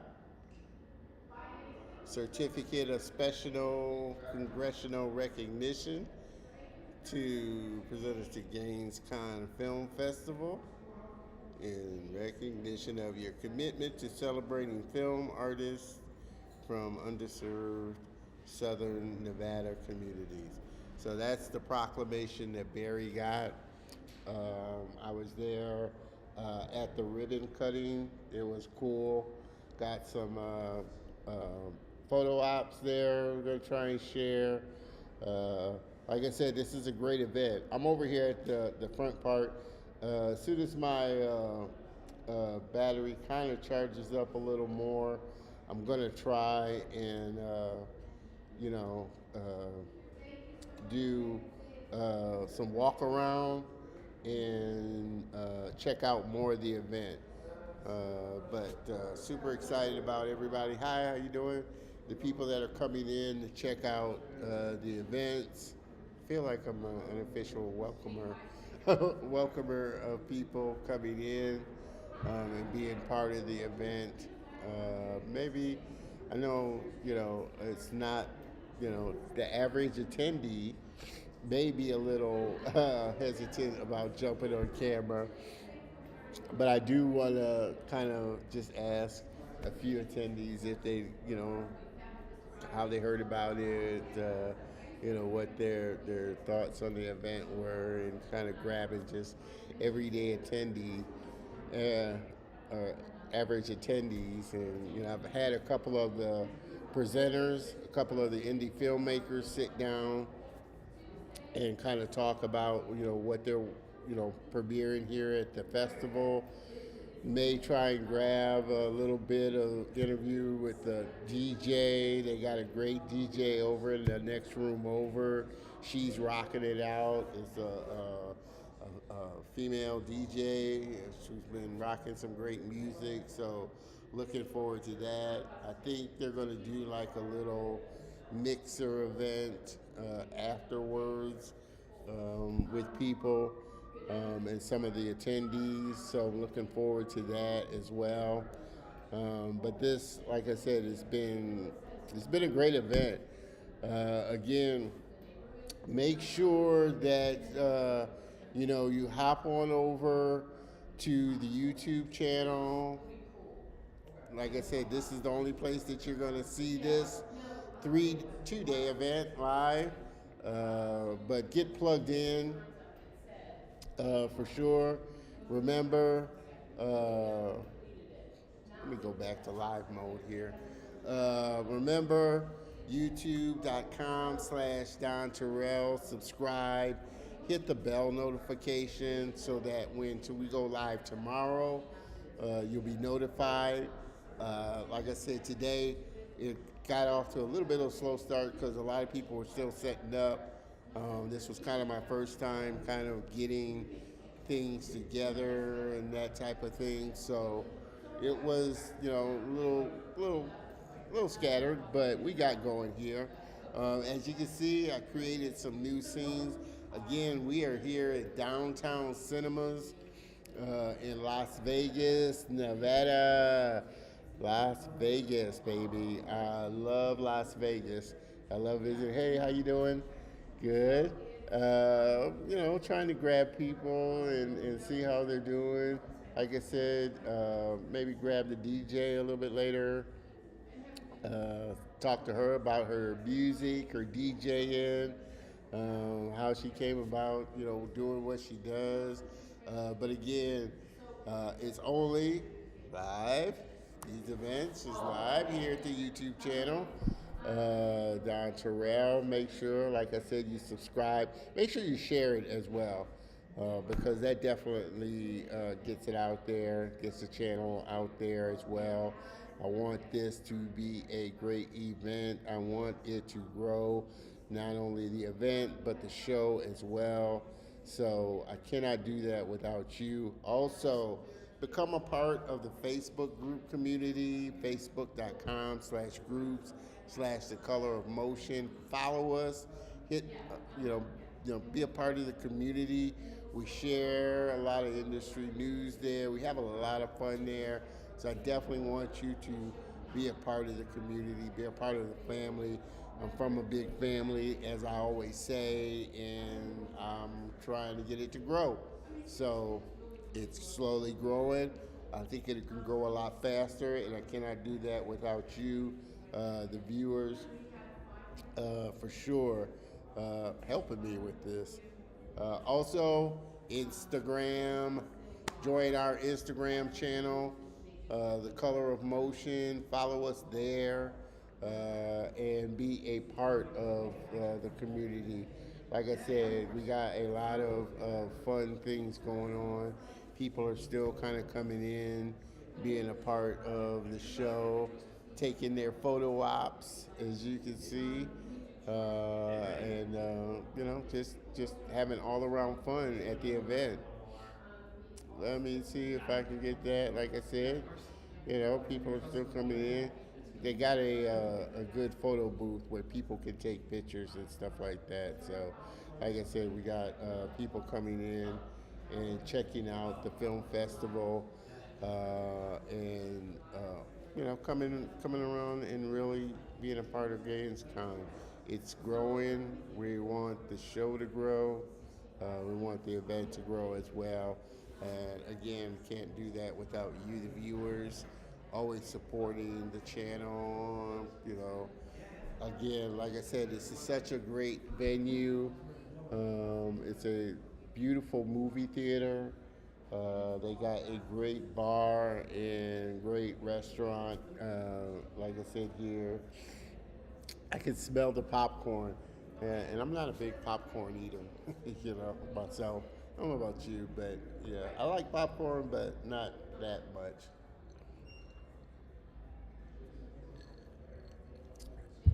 Excuse me. I had to get a sip of water here. But again, I love comments. I want you to comment. I want you to be a part of the show. So drop a comment. I can see your comments coming in. Others can see your comments as well. That's why I love YouTube, because everybody can kind of engage with each other, and kind of connect. Like I said, I think in about maybe at that 2 hour mark, I think I'm going to take an hour break, intermission. Intermission. I like that word, intermission. We're going to take an intermission and kind of let things roll. I got a little intermission scene. That's what I should name this. Intermission. For sure. Intermission. But we got a little intermission, and that'll give me a chance, one, to kind of take a, excuse me, to take a little break, two, get a little drink, take a little bathroom break, give you a little break, but you can come back. I will be playing, like I said, a little intermission scene that has a countdown of about an hour, and try and do a little remote broadcasting here. But again, this is my first time at this venue, for sure. Mr. Dewan, let me throw this on here. I like popcorn too, especially cheddar. Well, I do. I like the caramel popcorn. Caramel popcorn, I can dig and get behind. That's why I don't eat it, because it gets stuck in my teeth as well. So that's why I don't do popcorn really well, because it gets stuck in my teeth. But I do like Cracker Jacks popcorn. I like the caramel popcorn. Cheddar's good too. I do like cheddar, but I do like the caramel. And like I said, this is a great movie theater. It's got a lot of great ambiance. They, I think, are still kind of sourcing out the bottom level. We are on the second floor. This building is a great building. The area is a really nice area. Even though it's close to the strip, not too far off the strip, we're right across the street from some residential houses. So Barry was telling me there's some houses that I guess they didn't want to sell, so they just kind of built around a couple of these houses and little small apartment houses. It's a really nice area. Like I said, the venue's really nice. We are on the second floor of, again, Downtown Cinemas, Las Vegas. And I think they're still kind of sourcing out, things that are going on the first floor, what they've got going on the first floor. So it's like I said, I'm enjoying the place. The people here are really nice, and Barry found a great place to kind of be a part of. That I think, like I said, this is his third year doing this, and you can't help but be excited for him, what's going on and everything. I know during the intermission it's going to give me a chance to kind of walk around and check out the place even more. Again, like I said, we got people coming in that are coming to check out the event, uh, and really check out some of the shorts and what people are doing. Um, I think they're kind of finishing up some of the uh, trailers and shorts. Um, I need to get with Barry to see, what else, he's got kind of going on as far as when he's doing the awards. Don't know if I'll be able to broadcast that. I'm going to see how far I can get once my phone charges with the remote thing. But like I said, coming up in about 10 minutes, we're going to take a little intermission. I hope that you come back uh, and stay, or, well, I don't expect you to stay with it because, like I said, the intermission is going to be playing a scene. We're going to have a countdown, our countdown, but you will, you know, it will still be rolling. I think on that,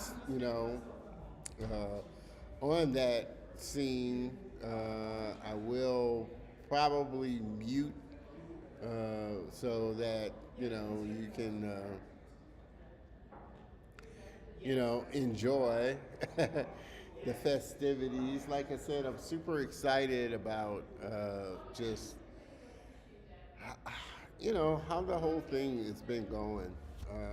Again, please, as always, comment. I always want you to comment. I always want you to be a part of the show. I always say that the show is an interactive show, and I want it to be interactive. As I may try and flag Mr. Barry down when he comes back out, and see how things are going. I think the DJ is leaving for the day. Hopefully. Hey, how are you? Good. I was hoping are you leaving? Uh, you'll be here tomorrow. Okay. I definitely want to get you on the show tomorrow. Like I said, hopefully film you. Spinning your tunes and stuff. We're live. I'm doing my live show right now. I'm just grabbing people as they come in and talking to just the vendors and stuff. So super looking forward to talking with you and getting to know you a whole lot better. Awesome, awesome. So What's your show? my show is called The Color of Motion, and I interview people of color and diverse backgrounds in the industry of motion graphics, animation, visual effects, cartoons, comics. That's how I kind of got connected with Barry. He was on my show, and he told me about this event he was doing, and he just said, "Hey, why don't you come out and stream your show live from the event?" And so, just looking forward to it. All right, I'll try. Like I said, uh, we've got the DJ here. She's here. They're leaving, but they will be back tomorrow for day 2. So I'm looking forward to interviewing her and talking about your music you spin and just life in Vegas. Awesome. Awesome, awesome. Well, you ladies have a great rest of the evening, and I will see y'all tomorrow. Your name again? What's your name? My name is Don. Don. Yes. Sylvia and Sophia. All right. Well, I'll see y'all tomorrow. Awesome. Again, like I said, this has been so much fun so far, and we are having just a blast. Just doing the show. Like I said, you just saw the DJ. They will be here tomorrow. I'm going to be sitting down talking with them. I'm going to try and snag Mr. Barry and see if I can get him on this for a sit down there. I think he's doing kind of a live call himself. But again, like I said, we got people coming in, coming out, that type of thing. Uh, the one thing I will say is this is kind of giving me a better idea of just remote producing and putting a show together on the fly. It's been uh, interesting to say the least. And a learning experience. Like I said, I know with the software that I use is Ecamm to put the show on, and I know a lot of Ecamm users, do remote stream. So they have a much better handle on streaming a production remotely and really just making it live. So I'm super excited.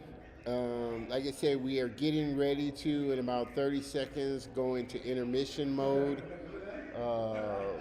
But I cannot thank you enough for joining me for these first couple of hours. This is a long stream, my longest to date. Um, Even though, like I said, my stream, like I said, is only gone 2 hours. This is, doing this event has really shown me a lot and really helped me to, like I said, sink my teeth into doing more remote live streaming. So we're getting ready to slide into uh, intermission. And, like I said, really kind of take a look around and check out the show. People are still coming in and checking out the event. I can't stress enough, how great of an event this is. People are, how you doing, brother? Checking out the show. This is a great venue. And like I said, I expect it to be that kind of venue that you'll see more things happening at, for sure. So, like I said, it's such I think a much more classier uh, movie theater. Almost like a dinner and eat theater kind of place, but so much better, you know. I said I was going to do this at the 2 hour mark, so we got another 3 minutes before we hit intermission. Again, if you have any questions about the event or just want to say hello, I always encourage that and always encourage you to be a part of the show. Like I said, this is always an interactive type of show. Uh, as you've seen, we've had some great guests stop by. Corey, director and producer, Ermalat, uh, MMA stunt person. He's doing a talk tomorrow. So many others that are going to be a part of it too. You hear the energy of what's going on around. Like I said, I'm here right next to the entrance as people come in. They got a photo op place right here next to me where you can take photos. I'll probably take a couple of photos myself. Uh, like I said, walk into the bar, maybe get me a drink, and be a part of these festivities. So super, super looking forward to this event and really, really, really just check it out the place. Like I said, it's such a beautiful location, downtown cinemas. I'd love to be able to grab the owners as well. And maybe Barry can introduce me to the owners and I can have them on as well. If not today, tomorrow for sure, and see if I can get them on. But like I said, it's I'm super excited about it. I really am.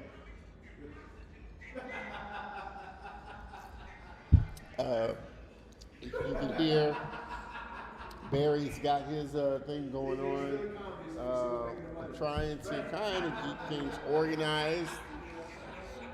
Like I said, it's doing the remote thing is always challenging. At least for me, it is. It's challenging. Hi, how are you? Good, good. And like I said, people are coming in. They're either going to the bar and having a good time, checking out the bar, or they're going to check out, like I said, they got a restaurant here as well. So people are stopping by, to eat and just check out a film. Or they got, I haven't tried their food. I might get me something to eat just to see, how it is. I don't know if I can get a discount, but we'll see because I'm part of this event. It'd be nice to know. But like I said, so looking forward to just checking out the place, talking to a few people, seeing if I can get a few people on the show and be a part of it for sure. But as always, like I said, I like this to be interactive. So. I'm getting ready to jump on an intermission. Please, don't go away. Like I said, the intermission is going to be about an hour, and I will be back for sure. But until then, you can always come back tomorrow. I will be here, but we will be back in an hour. And resume and maybe pick up a few more interviews. So with that, thanks for hanging with me for this long. We'll be back in an hour. Cheers.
All right, we are back after a little intermission. We are sitting down with Deborah Dalton, author, filmmaker, and game enthusiast here. And we're gonna. She's here at the Gainescon. Oops, let me while I'm let me get this here. I knew I was getting some feedback from somewhere, and that's because I was listening to it on YouTube. So we are sitting here with, like I said, let me hop over to this scene here. Yes, scene. And oh, boy, I Camera. tell you, it would help if I took the lens off of. Camera. You know what I always say? What happens live, you just have to roll with it. But you would think, man, why is it so dark? He didn't take the lens off. Okay. We are back from this intermission here. We are down at Gainescon Film Festival Expo, having so much fun interacting with the attendees, all the independent creators that have film and a short that they're premiering here at the festival. And now we're sitting down with Deborah Dalton, author, filmmaker, game maker. Had a chance to connect with her, and so really wanted to sit down and talk with her about what you're doing, how you kind of came across Gainescon, your journey through the film festival circuit, and just how you're going about what you're creating. All right, well, my film here at Gainescon is called Event Virus, which is post-apocalyptic. So it's set in the near future where everyone has some sort of bio reader implanted, in their body. Yeah. And someone hacks it and releases a computer virus that kills people. Okay. And Nobody get no ideas from this. I mean, yes. And the story itself follows Damien, who is in denial of the situation. He stays hanging out in the woods, he's a survivalist, and he has an AI copy of his late brother. And the story is all about him learning to give up the denial, accept that his brother is gone, and let go. In a way, it's all about grieving. Yeah, yeah. Well, what's your process for sitting down and kind of drafting out a story? I mean, I know every writer's got their own kind of way of crafting a story, building characters, and I know that's something I'm looking to get better at as far as just story writing and really fleshing out characters. For me, when it comes to like the big writing prompt, the big idea, oh hey, a computer virus that kills people, that just kind of pops into my head. I don't really have control over that. Yeah. But for sitting down and writing, honestly, I kind of still write by hand sometimes. okay. I have tons of notebooks for the initial idea. Yeah. And just play around with it, see who the characters might be, and it ends up with a lot of thrown paper. Yeah. Okay, this doesn't work, but I still like this idea, so try it with a different protagonist. Yeah. It's I call it the throwing the spaghetti at the wall to see what sticks method. Kind of, I get it. It's kind of like a storyboard process. You have a lot of post-it notes, and you kind of move things around, throw things out, see what works. I'm curious to find your take, especially in writing, with AI is the big thing now. It's kind of that elephant that's in the room, the big hot topic of yes. what the industry is dealing with. I know a lot of a lot of companies, they're really cracking down on creators that are using AI to submit stuff, but I know it's easy to kind of get things going and draft an idea. What are your thoughts on AI? Using it? Honestly, I don't use it myself personally. but the Pandora's box is already open. That- it's, yeah. it's not going away. Yeah, that genie's not going back in the bottle. No. I do think it will have its place. Yeah. I do think, Chat GPT generate me 10 story ideas. Maybe one of them can spark something that will be good. I know I have a lot of artist friends who are very upset about AI Yeah. because of how the models were trained Yeah. and, taking artwork that they didn't necessarily have rights to use. Yeah, So a lot of my artist friends, like who will draw cards for my games and stuff, yeah, they will not work with people who use AI either for art or in writing. yeah. No, I'm definitely like right there with you. I have a lot of friends that are on one side or the other. They love it, they hate it. Me personally, I guess I'm what would be considered middle ground. I think it's a great tool and a great ideation tool. I'm not for just, taking what it spits out Oh, and absolutely using not. that. Although I know there are some people that will. Yeah. But I think like you said, it's a genie that's not going back in the bottle, and it's a tool that creators kind of need to figure out, okay, how could I leverage this and use it to help enhance what Right. I'm already doing and make my process more creative. I do know an animator who falls kind of on the other side of the artist, where he uses it as Yeah. a tool to, I don't want to say reduce his workload, but as a single creator, No, he can yeah. use it to expand the amount of work he can do. Yeah, no, and again, that's what I think the purpose of AI is. It helps speed those tedious tasks that otherwise would take you a long time Absolutely. to do, and still you have your hand in the creative process. Although, like I said, like you were saying, I think there's this space of they're still having to work out copyrights and Right, how and AI is it's- trained and the legalities of In it. my opinion, it's not been ethically trained, but like I said, there's no way to close the box. Yeah.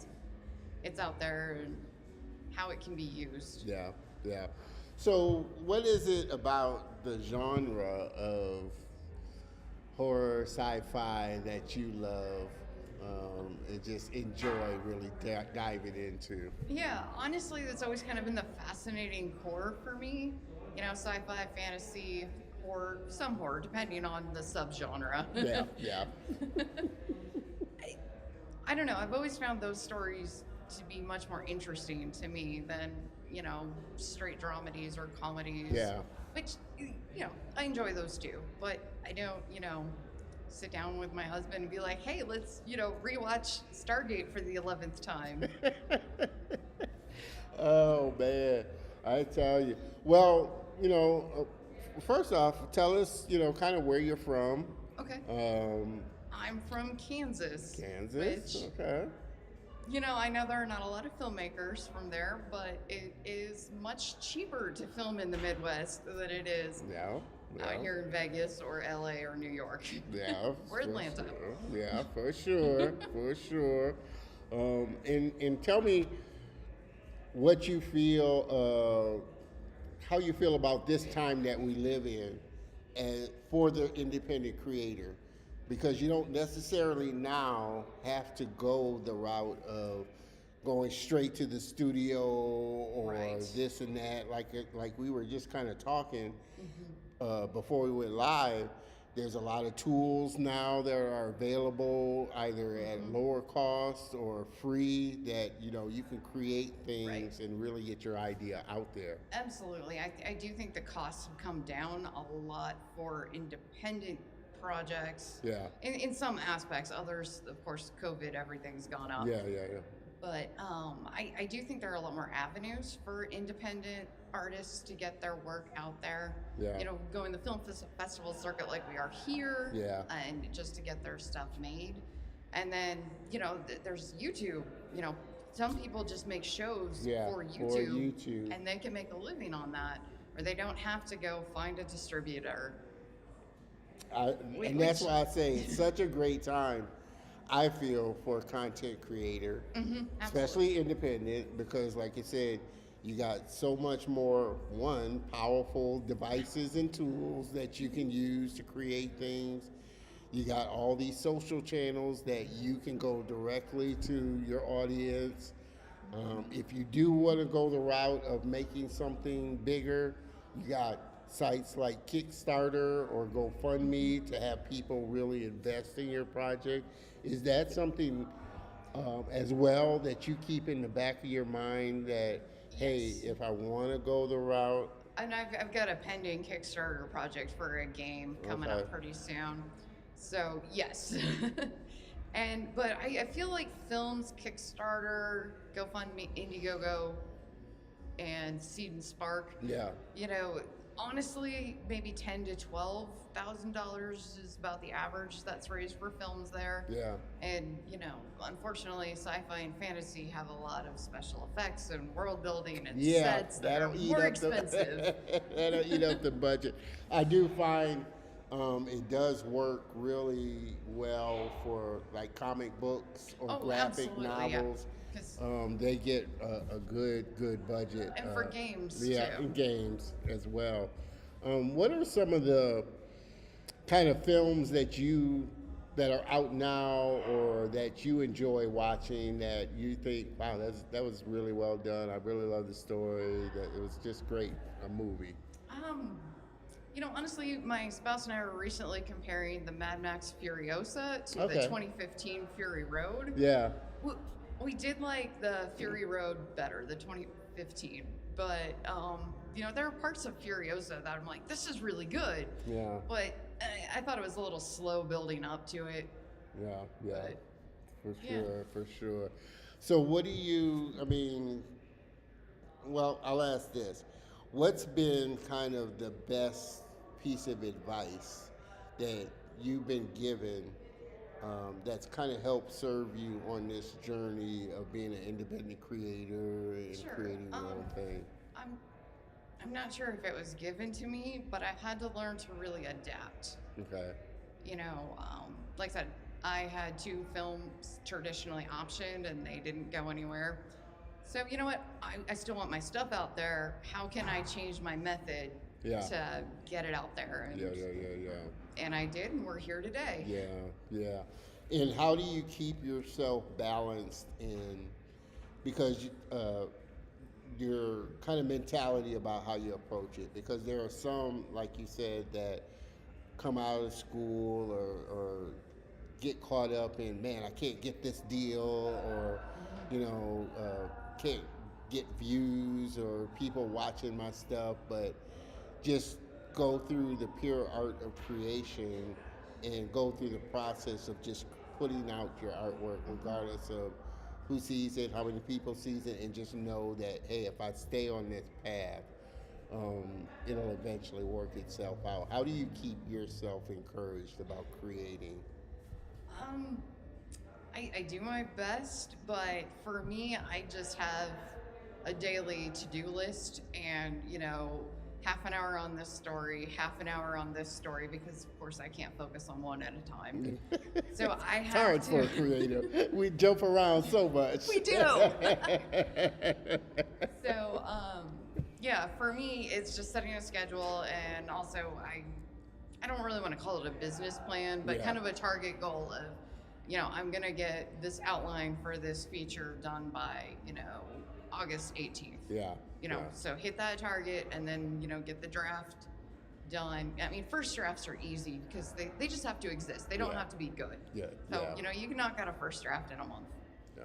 And sometimes though, I tend to be a perfectionist, so it can take me a bit longer on that, Yeah, even yeah, though yeah. I know better. But you just can't help yourself. You just can't help yourself. I get it. Oh man. So tell us, well, before we let you go, kind of one, tell us kind of something or the things that you got in the pipeline that you're kind of working on that you want to share with us. Sure. And then two, where can we connect with you? Where can people find you and see more of your work and really find out more about Deborah? Okay. Right now, I have a writing partner. She and I are working on trying to get the feature version of Event Virus out into the world. So that's our next big goal. Okay. I'm working on some leads with that. So we're Okay. hoping that'll pan out and getting it out on the film festival circuit's gotten some good buzz. I think we're up to 22 awards now. Okay, nice. Congratulations. Congratulations. So, what are some of your social channels that people can connect with you? Sure. Find out more about you. Honestly, I think the easiest place is just allthingsimpossible.com, and that'll link you everywhere else. Awesome, awesome. Well, Deborah, like I said, it's been so great connecting with you here at the film festival.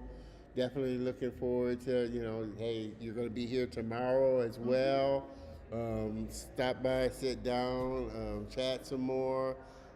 Definitely want to talk with you about coming on to, the Color of Motion show. And talking about more of what you're doing, but I can't thank you enough, Deborah. One, for connecting with you, and two, for seeing how we can help each other with what Absolutely. we're doing. Thank you. Awesome. This has been a pleasure. Awesome. Have a great day. You too. Bye.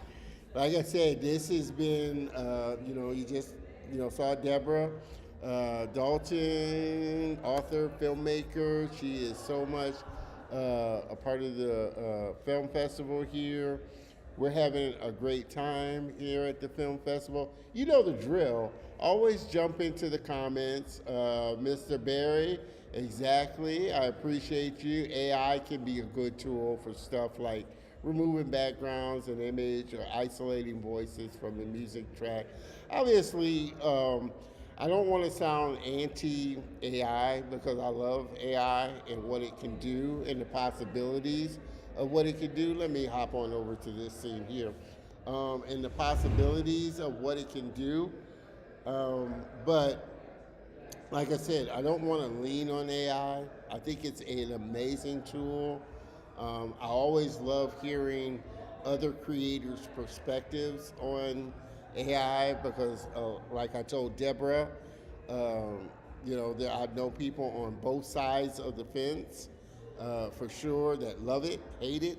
I still think it's got a long way to go, especially when it comes to the legalities of copyright infringement, how some AI is trained. It's almost still like the Wild West, but it is. I think it's a great tool and a great ideation tool.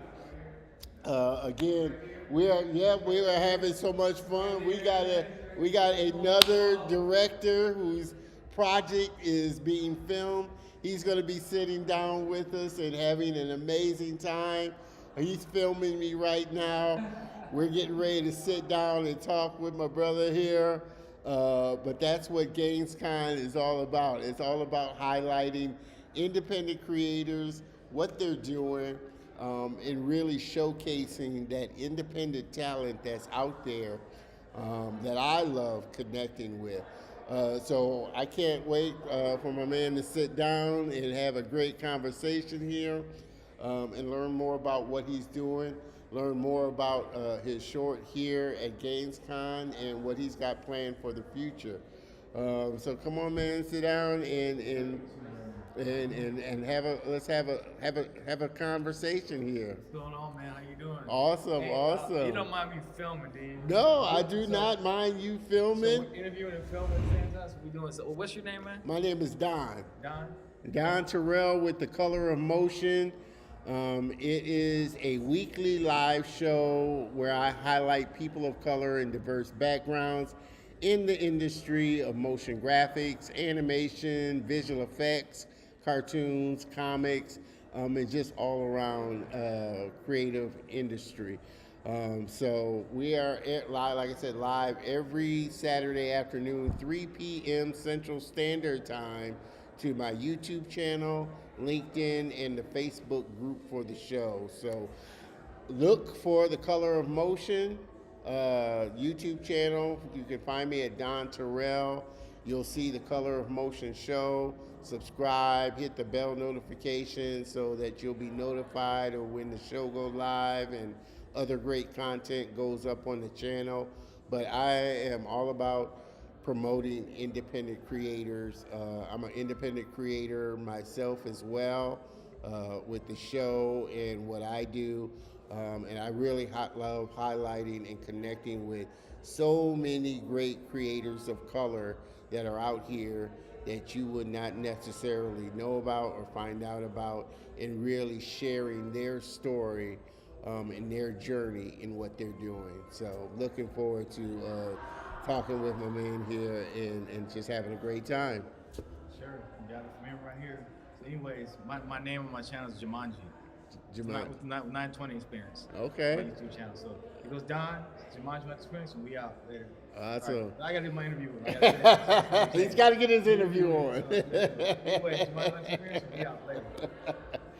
All right, man. Awesome, brother. Well, I can't thank you enough, man, for being on the show, telling us about your journey, what you got going on here at Gainescon, what you're doing. So, just start out with. This thing on? Yeah, it's on. It's on. It's on. Let's rock and roll. So I'm here at Gainescon. I have my short film. It's called the Fast Family Underground. It's a Fast and Furious kind of a parody film. Okay. So I got a couple of Vin Diesel lookalike guys in there, and I got a guy. I found Paul, like a Brian O'Connor's his sister. Yeah. I kind of casted a girl to play his sister. Like, you can expand the universe.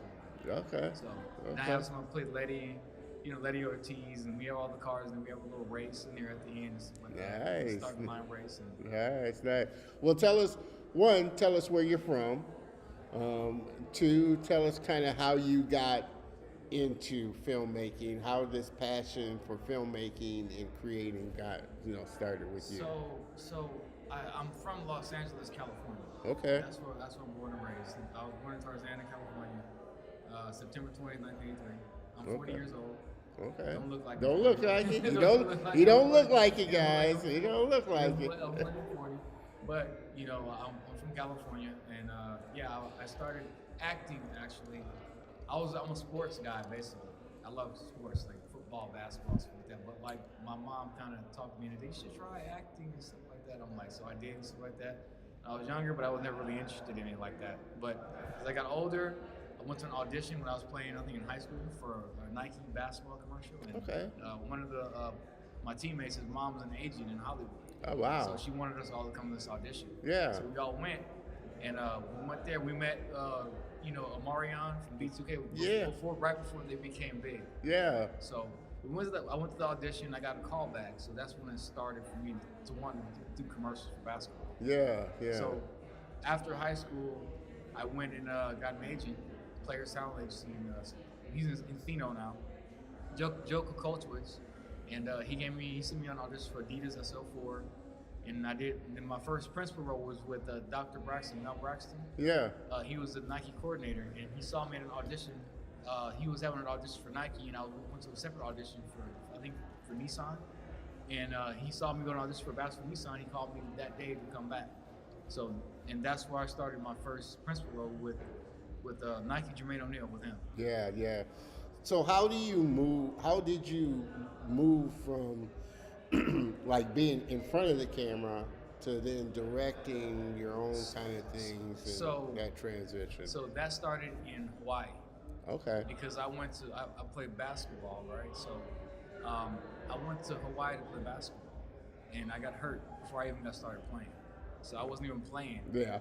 And I damaged my patella in my knee, Yeah. my left knee. So I was out, so I had to find something to do after I had surgery on it to keep me occupied and stuff like while I was injured. So I took an acting class for Scott Rogers Studios in Honolulu, and I did that for a while. And then in 2014, I just started making my own films. I went and took a video production class at Chaminade University in Honolulu, and that's where it started right there. That's where it started, and I started making my own films. Yeah. So what is it about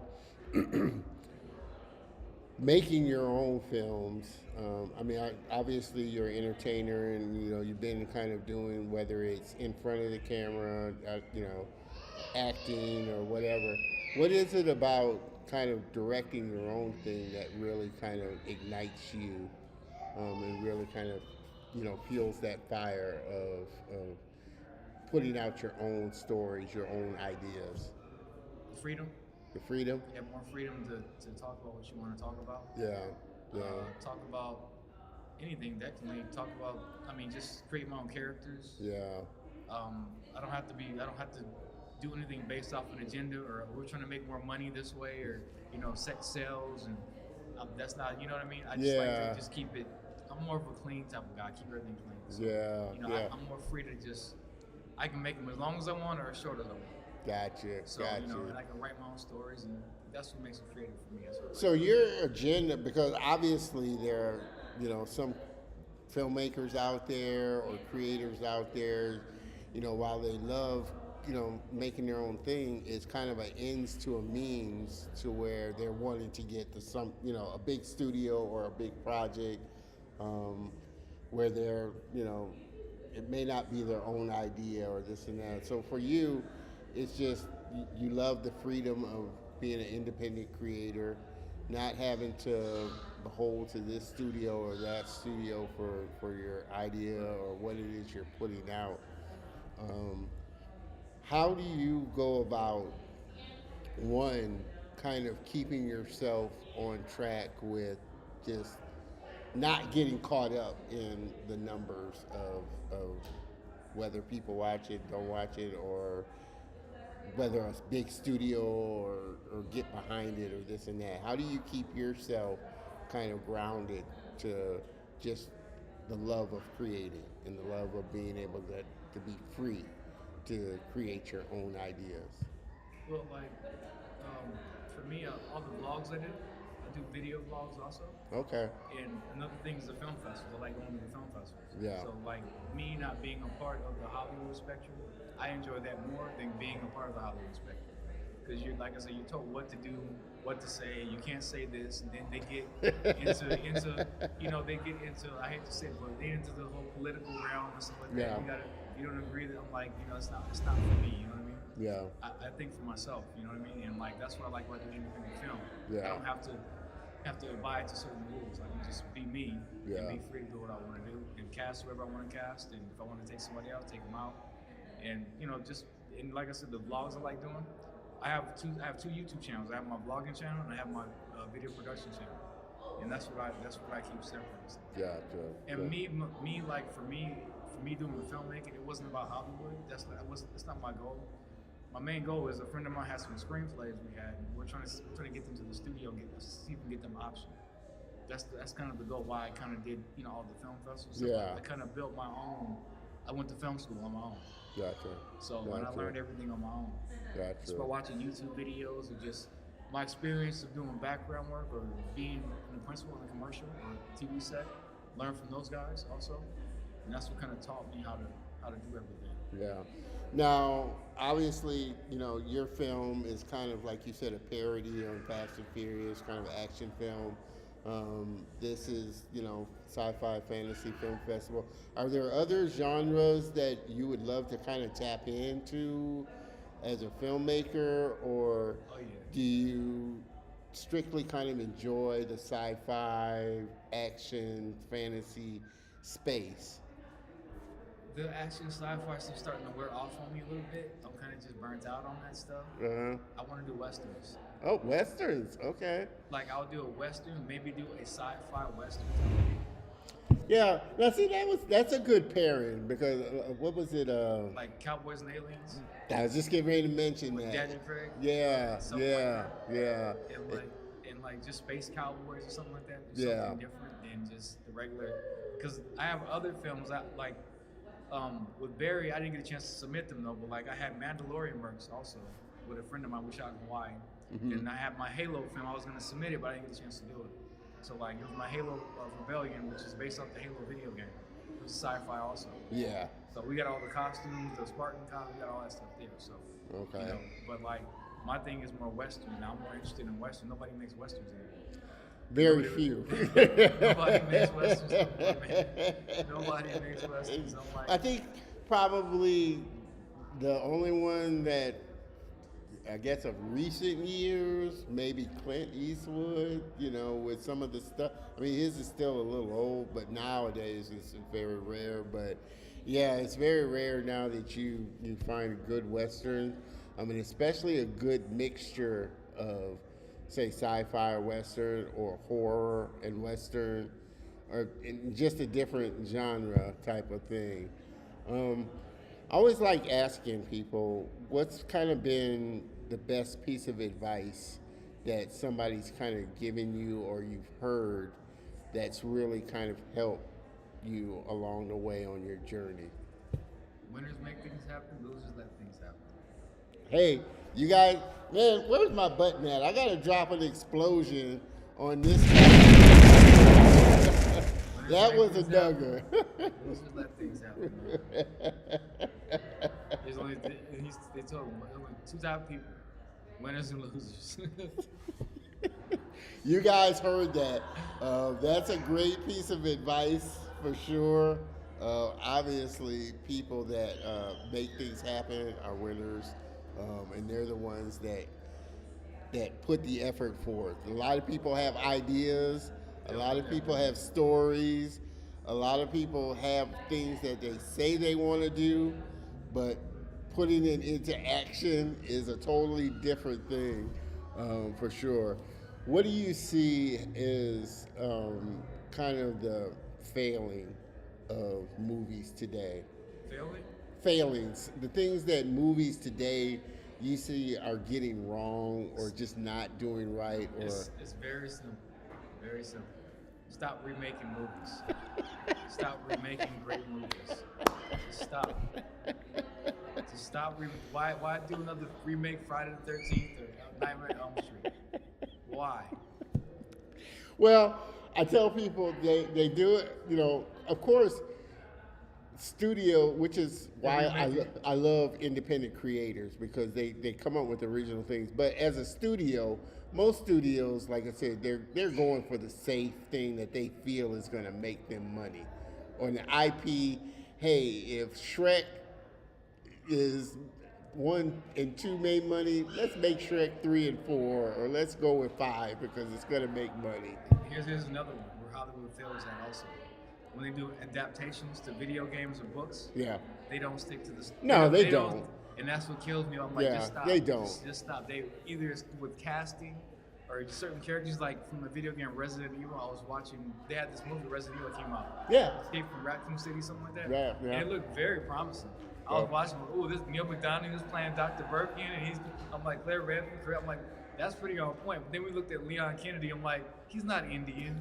I'm like, that doesn't even work, man. I'm like, you gotta be kidding me. I'm like, I just didn't even want to watch the movie. I'm like, I ain't even watch it. Oh man. Well, yeah, like I said, a lot of studios and And then the whole franchise of that is not even like the game. Yeah. Like, it's like, so why even do it? and I've said this before, and especially like in like a lot of Marvel movies and stuff like that, they'll deviate from the comic books, and obviously, the die-hard fans pick it up right away and don't like it, and this and that, but they feel like, okay, for commerciality, maybe we need to make her Superman a girl, or or whatever, change whatever because they're trying to appeal to a mass audience, which again, it really does kind of take the comic out of, or take the movie or the characters out of place. And then what it does, it loses its credibility to me. The comics or the game loses its credibility because that's not what you portraying something different from the movie. And if the movie's bad, Yeah. you're not going to play the game. Yeah. Or we can read the comic now. Yeah. You know what I mean? So it's Yeah. like, it's just, I just don't like it at all. Yeah. Because you're asking them to use their product for your film, but you don't want to stick to what they do to bring it to life. Yeah. That's what they should do. Yeah. Yeah. You know? So tell me a little bit about the process of, putting your short together, what you went through, getting the actors, because, as a layperson, we just tend to see the end result. You know, we don't see the production that goes into it, the writing, the work, and things like that. Tell us about your kind of process for how you're putting your projects together and just going through the independent circuit. I usually do everything by myself, from the casting, because relying on people for me, it's always been like Really? it's Okay. been like it's been like that. So I have to do it myself. Okay. So I'm more self-reliant on things. Even when they offer, I'm like, I'll take care of it. And if I need you, I'll let you know. So if they usually I take care of it first. Okay, here you handle this and this and that, and I'll do the rest of this. Whatever. It's already most of it's taken care of. You don't have to do a lot of work to do. Yeah. I did most of it for them. Yeah. So just let them take over the rest. But for me, like, you know, if I'm shooting, like right now, I'm shooting a film now. Okay. And right now, I'm having a problem finding an actress to play my ex-wife, so Hitman X. And I'm having a hard time finding somebody. I had somebody, but now they kind of just, Yeah. I don't have time now. I'm like, Yeah. that's Yeah. fine. Yeah. So I have to find somebody else now. And that's what I usually go to. Is I have to replace somebody to fill in the role. But my process is when I get ready to start, I pretty much plan everything out. I pretty much know what I want to do. I don't really have to write anything out, really. I already know what I need to do already. Okay. Even though I do write it out, but it's just I know what I have to do. I just get to it right away. Yeah. Usually I start with my casting first. No, it's my writing. I do my writing first, Okay. and I write based off of financial reasons, what I can use. I write based off of what I can afford. Yeah. I don't write stuff that write this big scene and I have to spend a lot of You money know on you it. can't shoot it. Exactly. Yeah. I get it. I just write based off of what I can afford. Yeah. So, and if I can't get that, I just kind of take it off and replace it with something else. Yeah. Another aspect or element that tells the same story. Yeah. You know, Yeah. so, and then after that, I do my casting, and I go to LA casting networks, and I put a casting notice out, and I just submit it in what date I'm going to shoot. I plan on shooting, and usually the locations. When I go to do locations, I go to Peerspace. It's a site called Peerspace, and people post their properties online where you can use them to shoot film or do parties at, Oh, really? or screenings Okay. at, and etc. So it's I called see. Peerspace. So that's where I found most of my locations at. Yeah. But for this one, for the Fast Family film I have in this festival, it was more of a guerrilla shoot. Yeah. It wasn't nothing that was really planned, because I'm following them around on the cruise, and we shot like that film took a while to shoot because we went on different cruises also. Yeah. So we did like a car cruise. So then, you know, I had to meet them multiple days. So and then one day we shot like, I was done with the film, but I added something extra to it. Yeah. You know, so Yeah. because I'm gonna add another element to it. So, yeah, it was just all just winging it for that one, for this one. So it's fun because obviously, like So- I said, you can look at the end of a film and see all the different, people that are involved in doing it.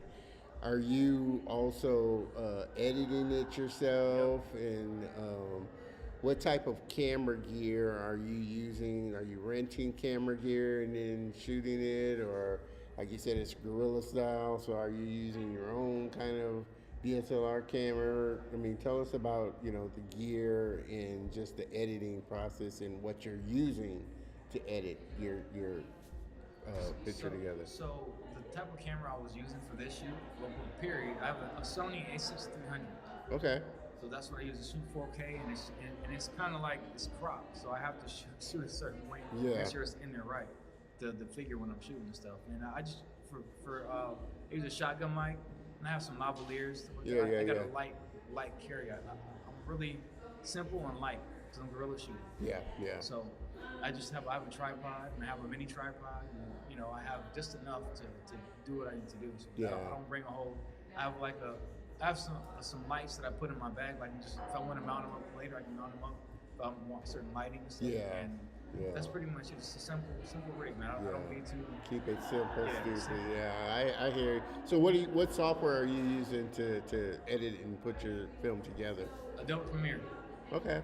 I'm gonna some of my other films after I'm done. I'm working on finishing some edits on my other films too. For one of my other films, I'm gonna use Filmora. It's a new software. Yeah, Filmora. I've heard of Filmora. So Yeah. I'm gonna try that because a friend of mine that was helping me shoot some of my other films, Yeah. he was showing me Filmora at his house. I'm like, really? That's like they have all the effects and elements in there for Yeah, this yeah. price. I'm like, I can, I might switch Yeah, over.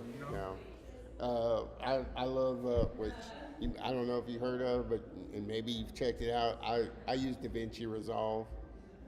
They got a great. It's free, and I tell people It's free? They have a free version that you can pretty much do 90% of the editing that you need to do in it, and they have a studio version, which isn't subscription, so it's a one-time price of $295 for if you do want to use the studio version. But really, I use the free version, and you can do like 80 to 90% of the editing that you will ever need in that, and it's a great software, DaVinci Resolve. I check them out. Like I said, it's great. It's a great piece of software, especially if you're, like I said, doing a lot of guerrilla shooting and low budget type of stuff for the independent creator. Yeah, I think a lot. And to be honest, their color grader, because that's what they're known for, Blackmagic, the company that makes the software, they're used in film production. Their color grader is used in film production. So if you're, like I said, really into editing and color grading and that type of thing, you can't beat DaVinci Resolve. Like I said, it's industry standard as far as what most films are being used for. But yeah, I'm kind of your motto: keep it simple. Keep your setup simple. I'd like to get your idea of what you think about this time that we live in as an independent creator, and kind of the playing field being a level playing field with Hollywood and having to go to a studio. Now we have all these tools, like I said, that are really great tools that are very inexpensive or if not free to use. You have all these social channels now that you can pretty much, put your own stuff up on and go straight to the audience.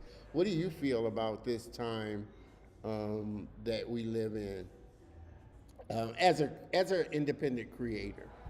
My thing is, I think it's great that we don't need Hollywood to make money off our films. Yeah. Some people I met at other film festivals, they make money off their films. Yeah. Feature films, short films. One of my buddy and his buddy made a short film. They shot it in the desert where I live in California, and he put it on a streaming platform. He was making $1,500 a month with that. Yeah. I was like, that's pretty solid Yeah. for a short film. Yeah. And he wanted to make it with like 4 or 5 different awards, and he sent it to the streaming platform. They liked it, and he put it on there. He was making some money off there. Yeah. People Yeah. buying it and watching it. I was Yeah. like, oh, that's interesting. No, I think it's a great opportunity for creators. And VOD, I think that's people talking about VOD. Yeah. Tubi, yeah, Tubi. Love Tubi. Love Tubi. And then, you got your YouTube stuff that, they do some, I guess they let you, how you say it, monetize on YouTube also. Yeah. So, and then and the only real concern that everybody's worried about is AI. What are your thoughts? And I want to ask you about that, because I ask Do I all like my AI? creators. To a certain degree. Okay. I don't think it's good, and I don't think it's bad either. It's just depending on what you're using it for. Yeah. How you're using it. Yeah. You know what I mean? But I don't think I would say it's 70% bad to me. Yeah. And the rest of it's maybe like 30, 35, 40% good. Yeah. Yeah. And like I said, I always ask, and I always talk to a lot of the creators about AI. And I know a lot of people are on either side of the fence. They love it, they hate it, they don't want to use it, they do love using it. My thought is it's a tool like any other tool out there. Figure out how to use it to make your job easier or whatever it is that you're doing easier. I definitely feel it's a genie that's not going back in the bottle, and it's out there. But I do feel like it's still got a lot of ways to go when it comes to, just the legalities, copyrights. It needs guidelines. Yeah, It has it's boundaries. you gotta have a lot of guidelines that still need to be put into place, And like for what sure. I was hearing is they can write screenplays for you, so you don't need writers anymore. That's what the writers feel striking about. That's what they're striking about. Yeah, and really, like I said, I know a lot of people that have talked about that. Obviously, a lot of studios are keeping an eye out for that because, like you said, people can just write a whole screenplay and consider themselves a screenwriter at that point. But I always do love kind of getting a feel for how artists are using AI, or their thoughts about AI, and where they think it's going in the future, and how they feel like it can benefit what they're doing as a creator. Like I said, I think it's a great tool that needs to be leveraged by an artist. I don't feel like you're ever gonna take the place of the human being and the human experience when it comes to creating things, but obviously AI as a tool can make certain medial tasks a lot easier in creation. What do you have planned, or what ideas kind of do you have kind of in the hopper that you're looking to, kind of get out into other festivals in the future? Some of the ideas. I know you were talking about you're wanting to dive into westerns and things like that. So I'm finishing up some other stuff I haven't finished yet. I haven't really got a chance to start on or finish. So I have my Hitman X, my short film. I'm working on it now. And there's a web series to that where all the characters are kind of tied into the web series and then smaller roles. So it'll be Hitman X, the Redemption. Okay. And then the next thing I'll do is my Resident Evil. I have a Resident Evil fan film I want to do. Okay. So I already bought like all the shirts, the art shirts. I got all the badges and stuff. We got all that set up. So I Yeah. get some more vests with it, and then have all the actors for me, just some cargo pants. That's all you need. And we got some stars for these squad members. I have to get the makeup for that, and I have to order that. I'm gonna use Nemesis, part 3. Yeah, yeah. I'm gonna use him for the film, so Okay. but just for a short piece. Okay. And then I got my other Halo film I have to finish. It's like a web series type of film. There's more interviews, the UNSC network. Yeah. And then I think I got like one more film, and that's all I really have. Maybe do a western if I can. Gotcha. And that's all my police web series. I'm gonna do a police web series. Okay. That's based off of one of my first films, but I'm gonna embellish on it more. Okay. Add more story to it and make it a web series. Gotcha. Gotcha. That's pretty much all I got left to say. I've done I'm pushing my Alien script right now. Me and a friend of mine wrote Alien for Xenomorphs and stuff. Yeah, yeah, yeah. So ours is called Alien Eradication. And unfortunately, my partner, he passed away. So in 2019, he passed Oh, away. wow, So sorry. I'm like, I got all his work that Yeah. he let me read some just to keep. So Yeah. so I'm pushing that right now, and it takes place after the destruction of the Argon and Alien Resurrection. It's 15 years after that, and they're on the run from Ellen Ripley and Johnner and Call. They're on the run from the U.S. military. They get Yeah. apprehended. They get apprehended, and they get told that you're either going to do this, you're going to go to the Xenomorph homeworld, destroy the world, or you're going to get put in prison or survive. So that was the ultimatum for him. So we got most of the characters coming back, from Hicks to Bishop to the main characters. It's like Sigourney Weaver's last. It's what they asked for, and that's what he came to me and talked to me about. It's what they wanted to do. So that was kind of what they wanted to do. They wanted Hicks to come back and finish the story. Yeah. They wanted to, because he allegedly he died in the second movie. He died in the second but, movie. But like we have him where he's not dead. Yeah. He's still here, and he has offspring. Yeah. And so this is affiliated with the actual Alien, series, or is this your own kind of offshoot? It was. He wanted. Well, the thing is, he came to me and told me he was reading an article. Sigourney Weaver said that whoever can write a screenplay should take a look at it for Alien. Oh, Continuation. okay. As long as it's Good. set in outer space, Yeah. she'll consider reading it because I believe Joss Whedon had it taking place on Earth, but she didn't like the idea. Yeah. So aliens popping out of a haystack. You know, she wasn't feeling it. You know what I'm saying? So I read the article too, and yeah, that's what she wanted. So that's why he wrote the screenplay for her specifically, Yeah. to her likings. So we wrote it and stuff like that, and you know, he came to me and asked me to help him finish it. So I helped him finish it and everything. We were trying to push it ever since we finished it in like 2014. Yeah. Yeah.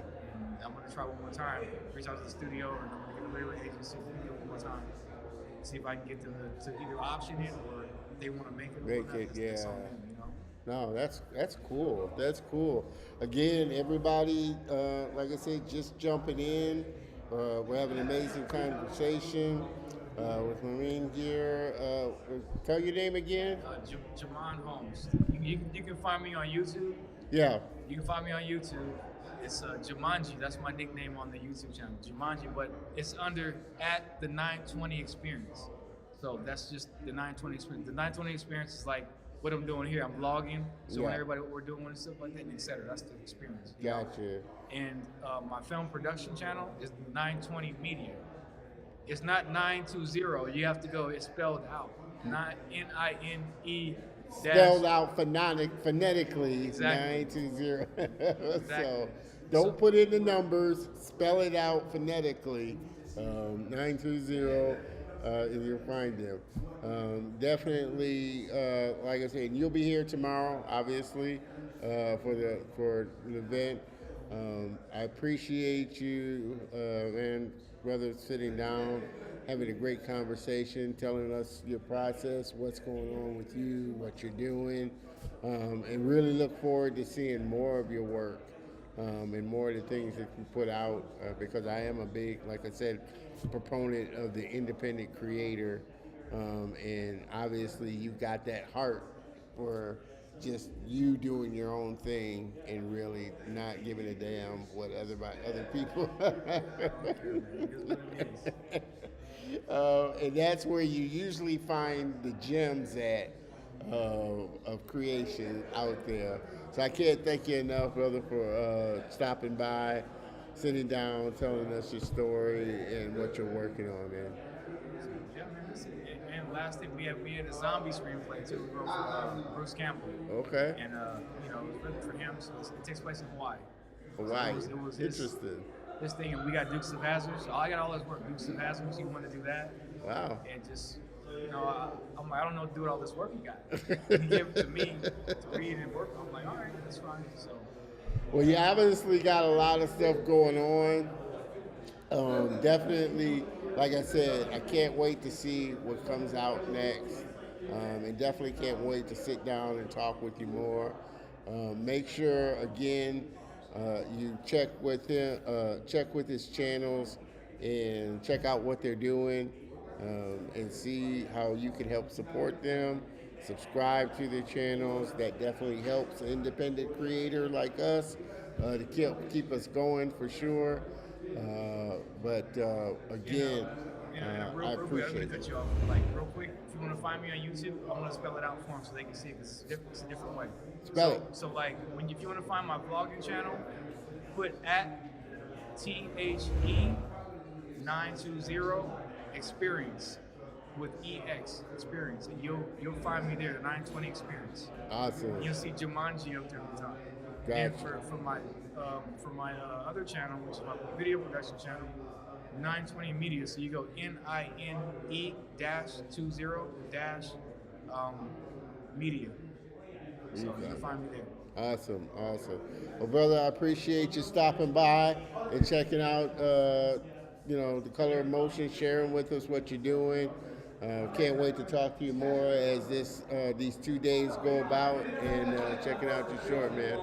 Sure. Appreciate you, brother. Thanks for having me, man. Awesome. Good talking to you. Guys, like I said, we're snagging as many people as we can to really help us, get the word out there. Let us know. Hey, Barry, let me know if you can still hear me. I know you put on there that you can't hear anything more. Dewan, let me know if you can still hear the broadcast. I know it's kind of noisy in the area and a lot of stuff going on. Let me switch scenes here. I know it's kind of noisy in the area. A lot of stuff's going on. You know, the show's been going on for a little bit here. Um, hey, me as a host and a remote live streamer, I'm still working out the kinks of just doing an event like this live. So, hey, it's all a part of the learning experience, but I can say that I'm having fun. Got to take a sip. And yes, this is alcohol. It's a Long Island tea, which I love. And hey, like I said, what happens in Vegas doesn't always have to stay in Vegas. We're having a great time here at this event. Like I said, a lot of people walking through, checking out a lot of the shorts and things that are going on. Conversations are going on all around us. I did say I wanted to show, what's been going on. There goes the man himself, Mr. Barry. He's coming back. He's coming back. We got a lot of conversation going on, man. And like I said, I cannot thank Barry enough for allowing me to be a part of the show or the event. And he's just moving around from one thing to the other, trying to get things going. We are almost kind of okay. He's here. He's here. He's here. Yeah. The man himself, What? Mr. Barry. I'm telling you. Yo, my man Don, bro. My man Don. What's up, my man? Yo, listen, I want everyone, first of all, to know that this cat, put me on a long time ago on the show, and I was very gracious. He reached out to me, and I was like, man, he'll be perfect for the next event I'm doing, and which is Gainescon, you know what I'm saying? Yeah. And in Las Vegas. And this is our first year, man. Our first year as a nonprofit, and having Don here, blessing us with his talent is a big deal. So just want to say thank you, sir. No, thank you, Barry. Like I said, it was, when I had you on the show, it was such an amazing experience learning about what you're doing, what you put together. And I was telling your wife when I was talking to her a minute ago, hey, when we told me it was in Vegas, I was sold right there. I said, hey, I got family in Vegas. I am there. I am sold. Man, it's so funny. He was like, you know what? It doesn't matter if I know you. It's back to in Vegas. That's all I care about. Like, damn. No. I know. Like I said, I love, and I'm a big proponent of the independent creator. Right. And like I said, I knew what Barry was doing as an independent filmmaker, putting on an event to really highlight independent creators. And definitely, like I said, I knew I wanted to be a part of this. Right. And I can't thank you enough. I'm so glad to kind of get on the ground level with you on this and be here next year at the event and just continuing to do this. But I had to have you come sit down. I know you're running all over the place. Yeah, I know. This, So sorry, man. Every time I go by, then you say my name, and then someone pulls me no. away. I got to go in, and it's just one of these things. But I had some minutes now. At the end of the day, closing out our first day in 2024 out of the two, and it's been great. And Don, I said thank you, man. This is awesome, man. First of all, I don't think this is the first time Don's been out the house, just interviewing people, right? Yeah, right? This is my first remote live setup. Wow. So it's a learning experience for me, but it's been such a great experience. And it's getting me fueled for doing more of these type of things. Yes, man. So that's why, like I said, I thank you for that. I'm so looking for day 2. You guys being a part of it. We had a lot of great people stop and sit down and just jib-jab with us with their event, the things they're working on, the shorts and the films that they're premiering here. And just overall, it's been a great event. Well, I just want to thank you for interviewing these artists who came from all places Yeah. to just come here and support what we're doing. Yeah. Not just look at their work, but also support the others' work as well. You Yeah. know, this is a family, and everyone's wants to get to the same place, and we're all artists, and we have something to say, and we just want to share what we want to say. Yeah. And I think everyone respects that, and having you here giving these guys some light more than any other place. I mean, most places, most film festivals don't even do that unless you're like really, really big or Yeah. whatever. No one is sitting there talking to them. Now, don't get me wrong. I mean, some of them have thousands of people. We're not talking about that. Even then, even if that's the case, so what? You Yeah. can't take 5 out Yeah. of 2,000. Yeah. And this is how this is how we start, and we're gonna be like this forever. This Yeah. is part of who we are. We're going to give people the light. We're going to showcase, educate, and produce aspiring filmmakers. And that starts off with just making sure that those guys, have some type of exposure. Yeah. And Don, listen, one thing I got to tell Don, I told Don when I first met him, I'm like, let me tell you this, and everyone out there, listen to me real close, and I mean this. Don has the best looking freaking podcast out there, hands down. Do you see the graphics on this motherfucker? This shit look good. I mean, I look better. I'm like, yo, I don't even look that good. And Don's like, don't worry about that, bro. Just keep talking. And I was like, but yo, I give it to you, man. Because you know what? You put the care into it. You understand, like, hey, listen, I'm going to put people in the best light. People do a lot of work. They put a lot into what they do. And you don't surround them with garbage. Yeah. You make sure you wrap them up really nice. And thank you. This cat is for real. So anyone out there, I'm telling you, man, this is beautiful. So I had to throw that out there. Like I said, I was totally blown away. Like I said, as many times as I've been out to Vegas, like I said, I have family out here, and I enjoy coming out to Vegas. Yeah. This is a great venue. You found a great spot that really supports what you're doing. I was telling the viewers, we had a great ribbon cutting earlier. They gave you a proclamation. Yeah. I showed them the proclamation. Oh, you showed them? Yeah, boy. Yes, Like I said, I am Beautiful. so, one, you were a great interview to start with. Oh, thank you, man. In the first Thank you. place. But then, two, like I said, we clicked and had such a great connection, and I knew I wanted to be a part at this kind of grassroots level of you putting this together. And I tell people, hell, even Comic-Con, when it started out, wasn't the Comic-Con that we know today. Right. So it's always great when you have supporters that are there for you and are a part of what you're doing and building at the beginning. Right, thank you. And I have such respect for you that you're one, like I said, you're a great 501c3 company that's doing great things to help promote the independent creator. And I can't thank you enough, Barry, for one, inviting me to be a part of it. Thank you, brother, for being and here. what you're doing.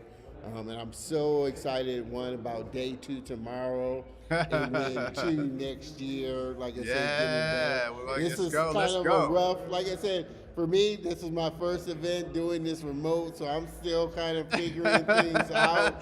Yo, it looks tight to me. I don't know. It looks tight to me. Don't let Don is humble, which I respect, but trust me, he got this shit right.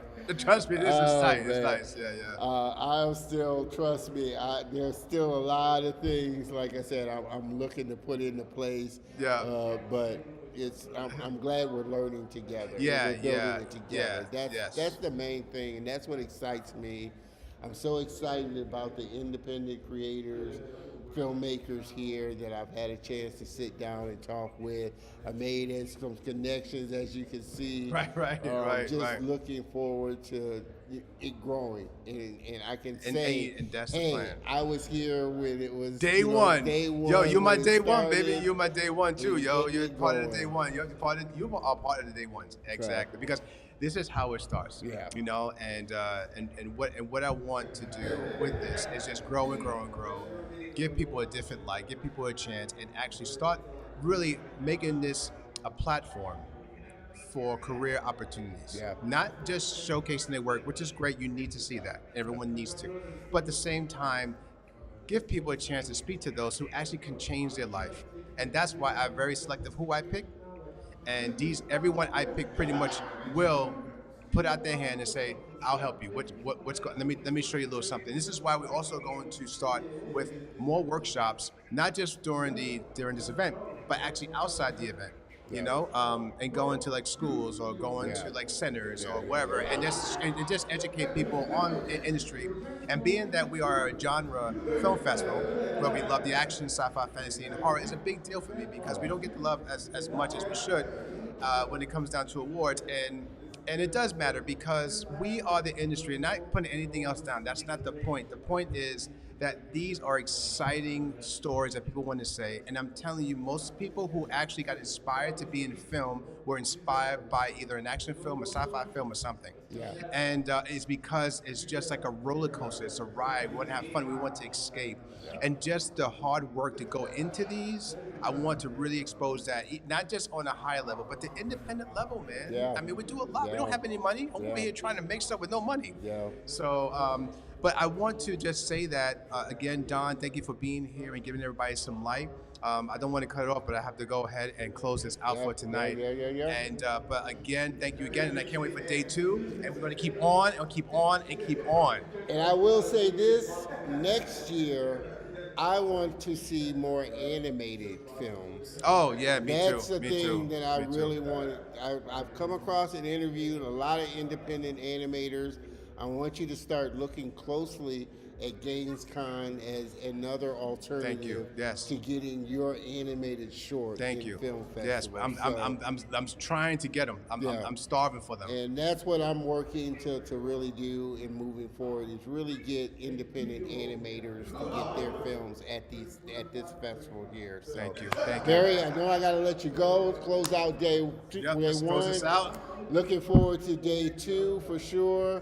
Go ahead, take care of what you got to take care of, and I'm going to go ahead and close this out. Okay.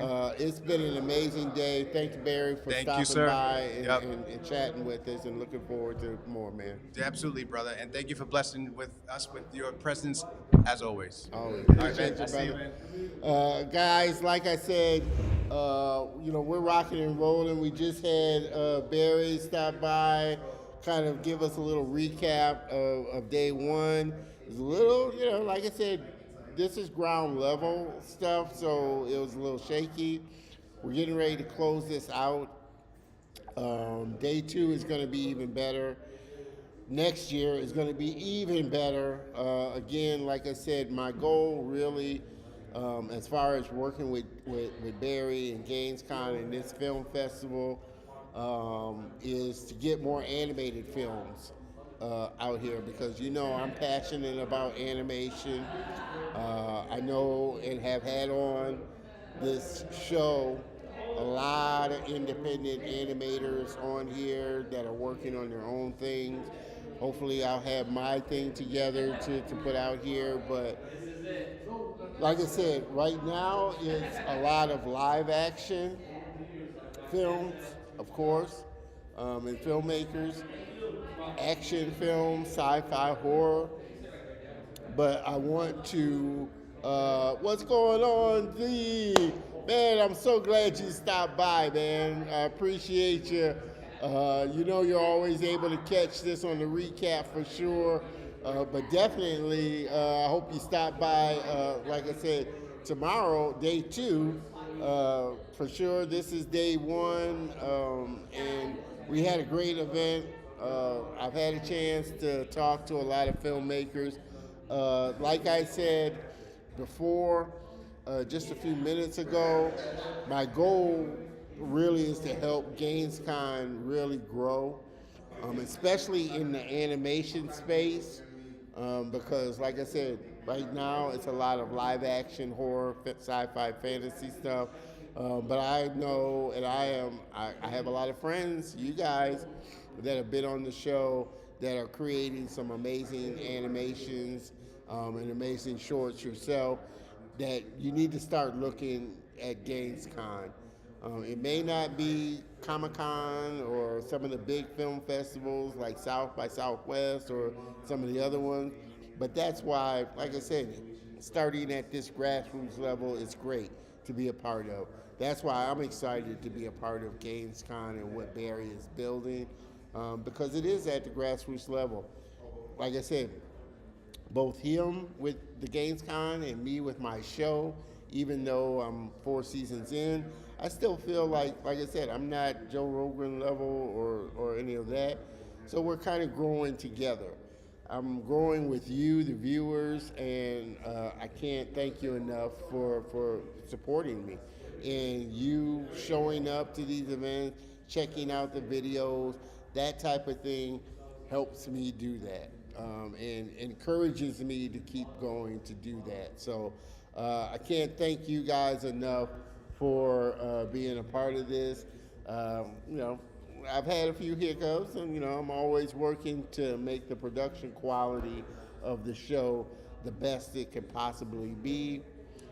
This has been a great event, and like I said, my first remote streaming event. Again, let me jump over to this scene here. For sure, iPhone scene. Like I said, you know, a lot of people are still in the theaters. This is a nice venue. I was surprised, and I told Barry, this is my setup here. As you can see, it's, you know, guerrilla style, but you know, I'm still working and learning to on remote live stream. Forgive my drinks here. Like I said, what happens in Vegas doesn't always have to stay in Vegas, but hey, you know, I got me a little sip on. They got a great bar and restaurant across the way over there. We had a couple of guests that have been on, you know, they got their film project, you know, premiering in some of the theaters down there. I think, like I said, tomorrow's episode, I'm going to, you know, kind of walk around and show the venue. I think, you know, my live stream or the remote should still carry through. So I'm super excited about day 2, what's going on. It's been a long day. This marathon has been going on for a while, and I can't thank you enough for hanging with me on the ride. Dewan, man, I appreciate you checking the show out and being a part of the show as well. As always, you know, you support the show. You've been a great guest and friend, so I can't thank you enough, brother. I appreciate that. You did a great job with this Las Vegas show, you know, and hey, like I said, I love Las Vegas. It's a fun town, for sure. D, this I kind of like. The Color of Motion After Dark. Hey, well, not quite totally after dark, but hey, Vegas is a great start. Like I said, you know, what happens in Vegas doesn't always have to stay in Vegas, for sure. And I'm definitely enjoying this. This is a Long Island tea, which is my favorite. What's going on, brother? Come on over here, man. This brother helped set me up. Sit down. Hard work. He is one of the workers here at this venue. Let me jump on over here. Say your name, brother, and what's going on. I'm Leonard, but I go by Nardi. Leonard here. Yeah. This brother helped set me up, get my set up, and the table and all the power and everything together. Been a great brother. Like I was telling my guests, this is such a cool venue, man. Yes. Like I said, I want to find out, are you a native Las Vegas No, person? I'm from Michigan, Okay, what part? Grand Rapids. Okay. I'm from Ohio. Okay. Right next I door. got family in Detroit. Oh yeah, 2 hours away. So, you know, like I said, we're brethren in that area there. Yes. What brought you down here to Vegas? Well, I've been coming down here for 20 years, and my cousin was a professional boxer, so we all from Grand Rapids. Yeah. So when he came, I always been coming since I was younger, and finally I just made the move because it was the same price. Everybody think it costs more to live out here. Yeah. But the price in Michigan don't went up, so Yeah. Plus the weather's a little bit better. no shoveling. No shoveling, definitely. No shoveling. No shoveling, definitely. I think that's the theme with all people from up there. That at some point, you get tired of shoveling snow, and you just can't do the cold weather like you used to. But like I said, this is such a great venue. And I appreciate you, brother, for helping me kind of get things set up. I'm so looking forward Let the to people know we got all the new movies. The food is good. We yeah. got, we got And the rice, the drinks. pasta, the drinks. The drinks are good. Happy hours from 4 to 8. You know what I mean? And you always welcome to come. Monday, we closed on Tuesday. That's the only day we're not open. But any other day, you come here, we're going to take care of you. And for sure, Leonard took care of me today. And cannot thank him enough for, like I said, getting me set up. And hey, he said, whatever you need, you got. And I felt like such the superstar. I tell you, you can get used to it.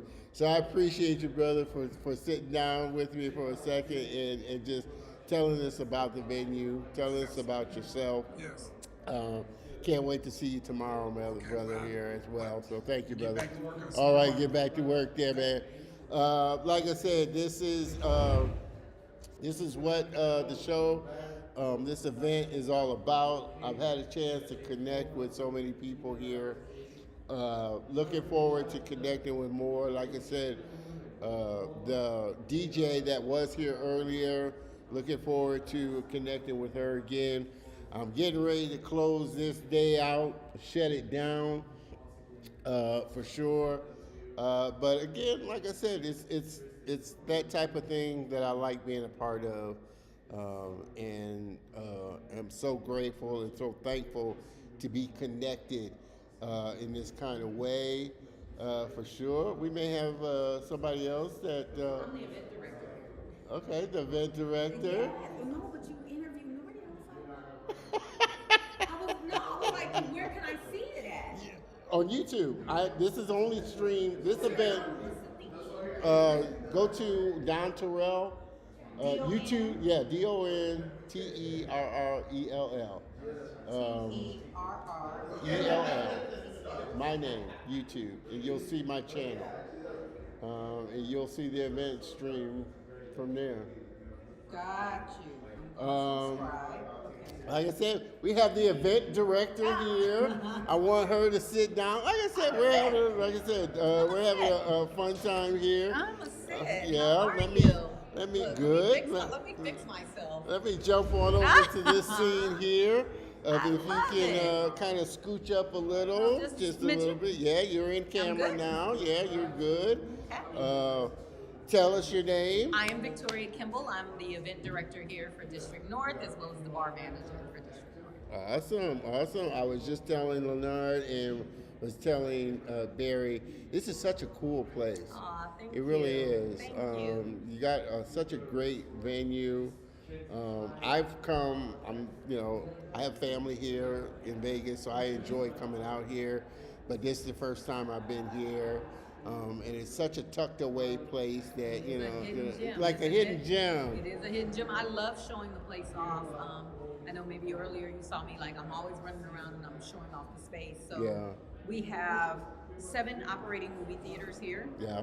That show all of the latest films. We also have we technically have 8 theaters. One of them we've converted into the Speakeasy, which is directly behind you. Oh, wow. Right, so you walk in and you think, okay, Theater 1 is a standard theater. Yeah. When you walk in there, it's set up for all dining. There's velvet sofas in there. It's set up to be a sexy, interactive entertainment experience. Yeah. Even though it still has very much a theater capability. Yeah. Right? Yeah. So you can still see a film in there. Yeah. But you can bring your own film, or you can stream from in there. yeah. And it's just a whole sexy vibe in And there. I was telling Barry's wife, it's got this kind of lounge, like a jazz lounge feel Absolutely. to it that Absolutely. is really intimate, but you still get this experience with it.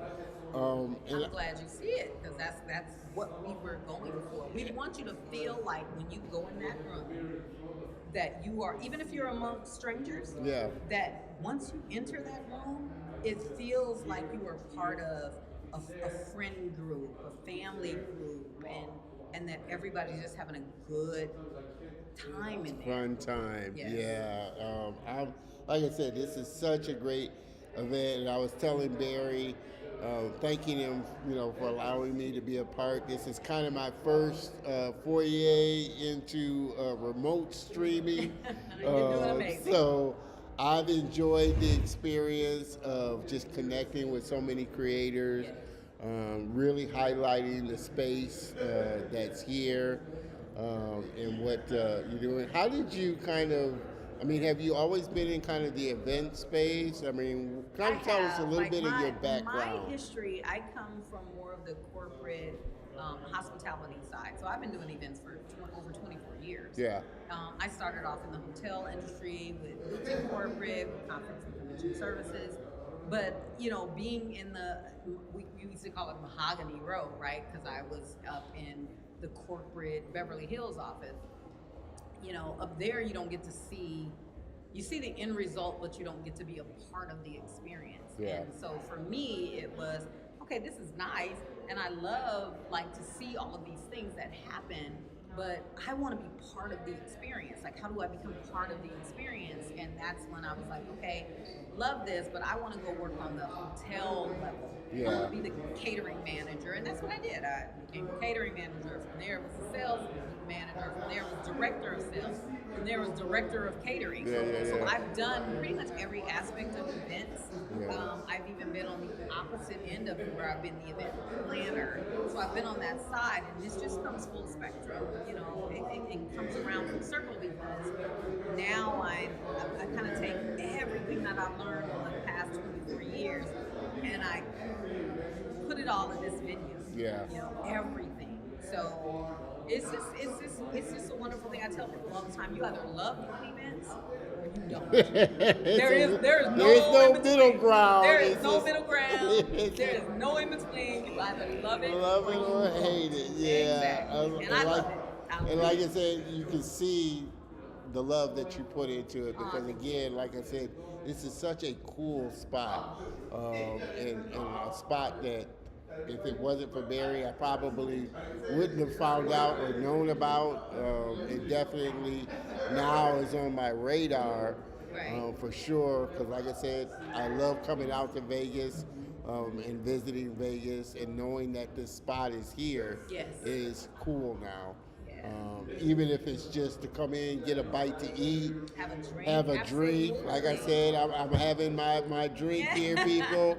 Made by Jason, our head bartender. Absolutely. And like I said, Leonard made me feel so special. Hey, he said, whatever you need, let me know. We got you. So that's why I'm excited about this event. Moving forward, day 2 tomorrow.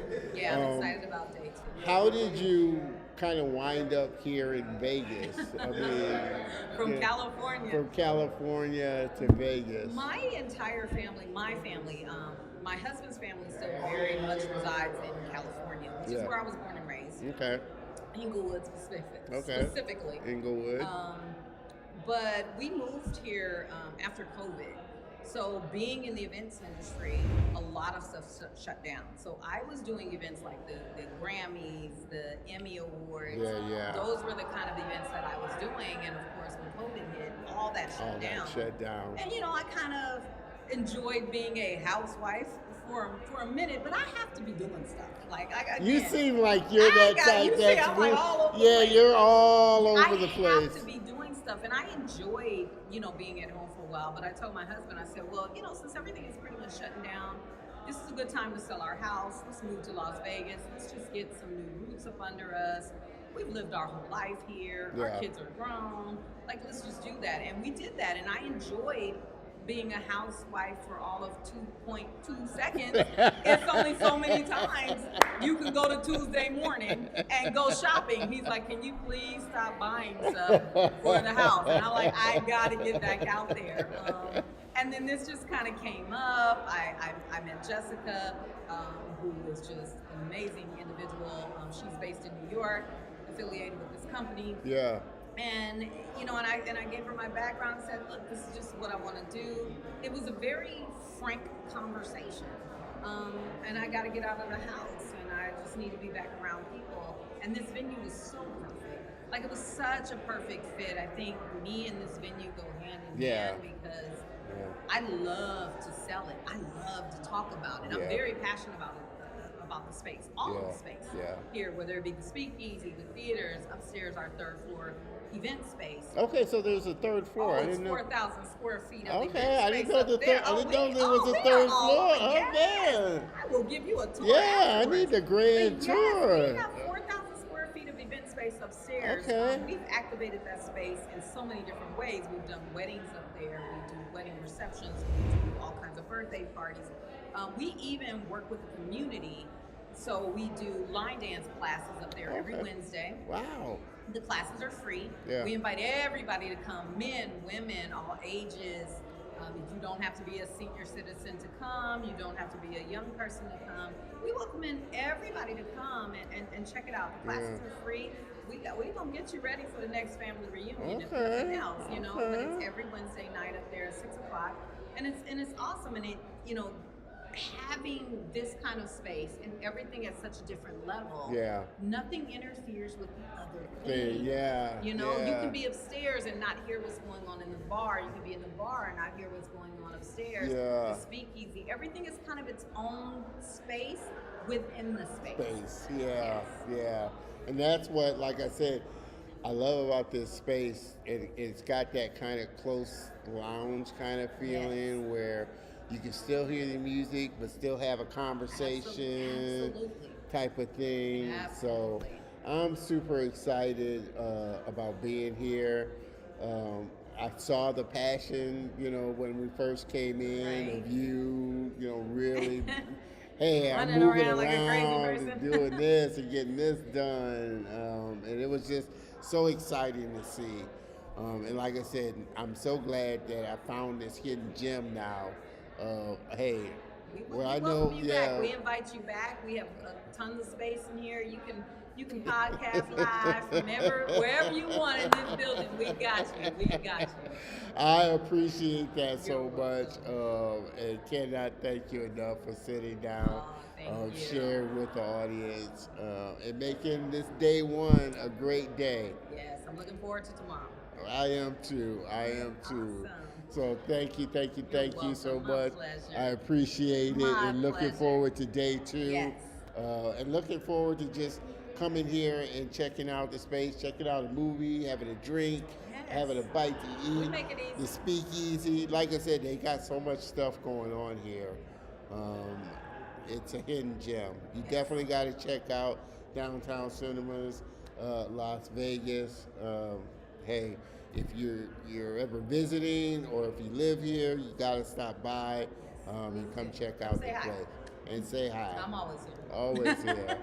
All right, appreciate you sitting down and supporting the Color of Motion. Yes, thank you, love. Thank you.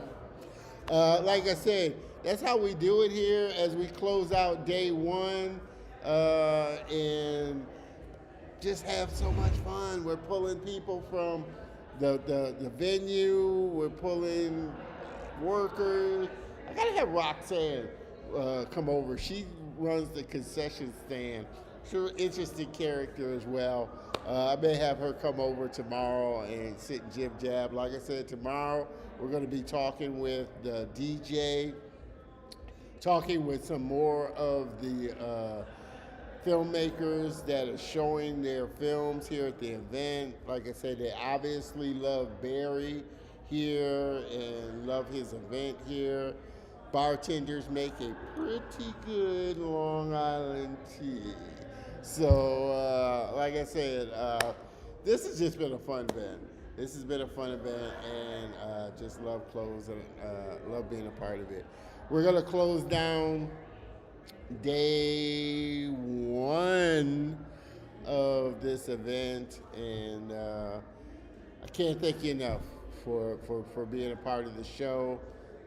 Really supporting not only what I do, but what Barry's doing. And I look forward to seeing you tomorrow. It's going to be a great event. So with that, you know how I like to say it. Make sure that you join me tomorrow, same bad time, same bad channel, live on YouTube as we get through this event here. All right, let me close out this show, and I will see you tomorrow, people. Have a great rest of the day, and I will see you tomorrow. I know I'm going to have a great rest of the day. Cheers, everybody.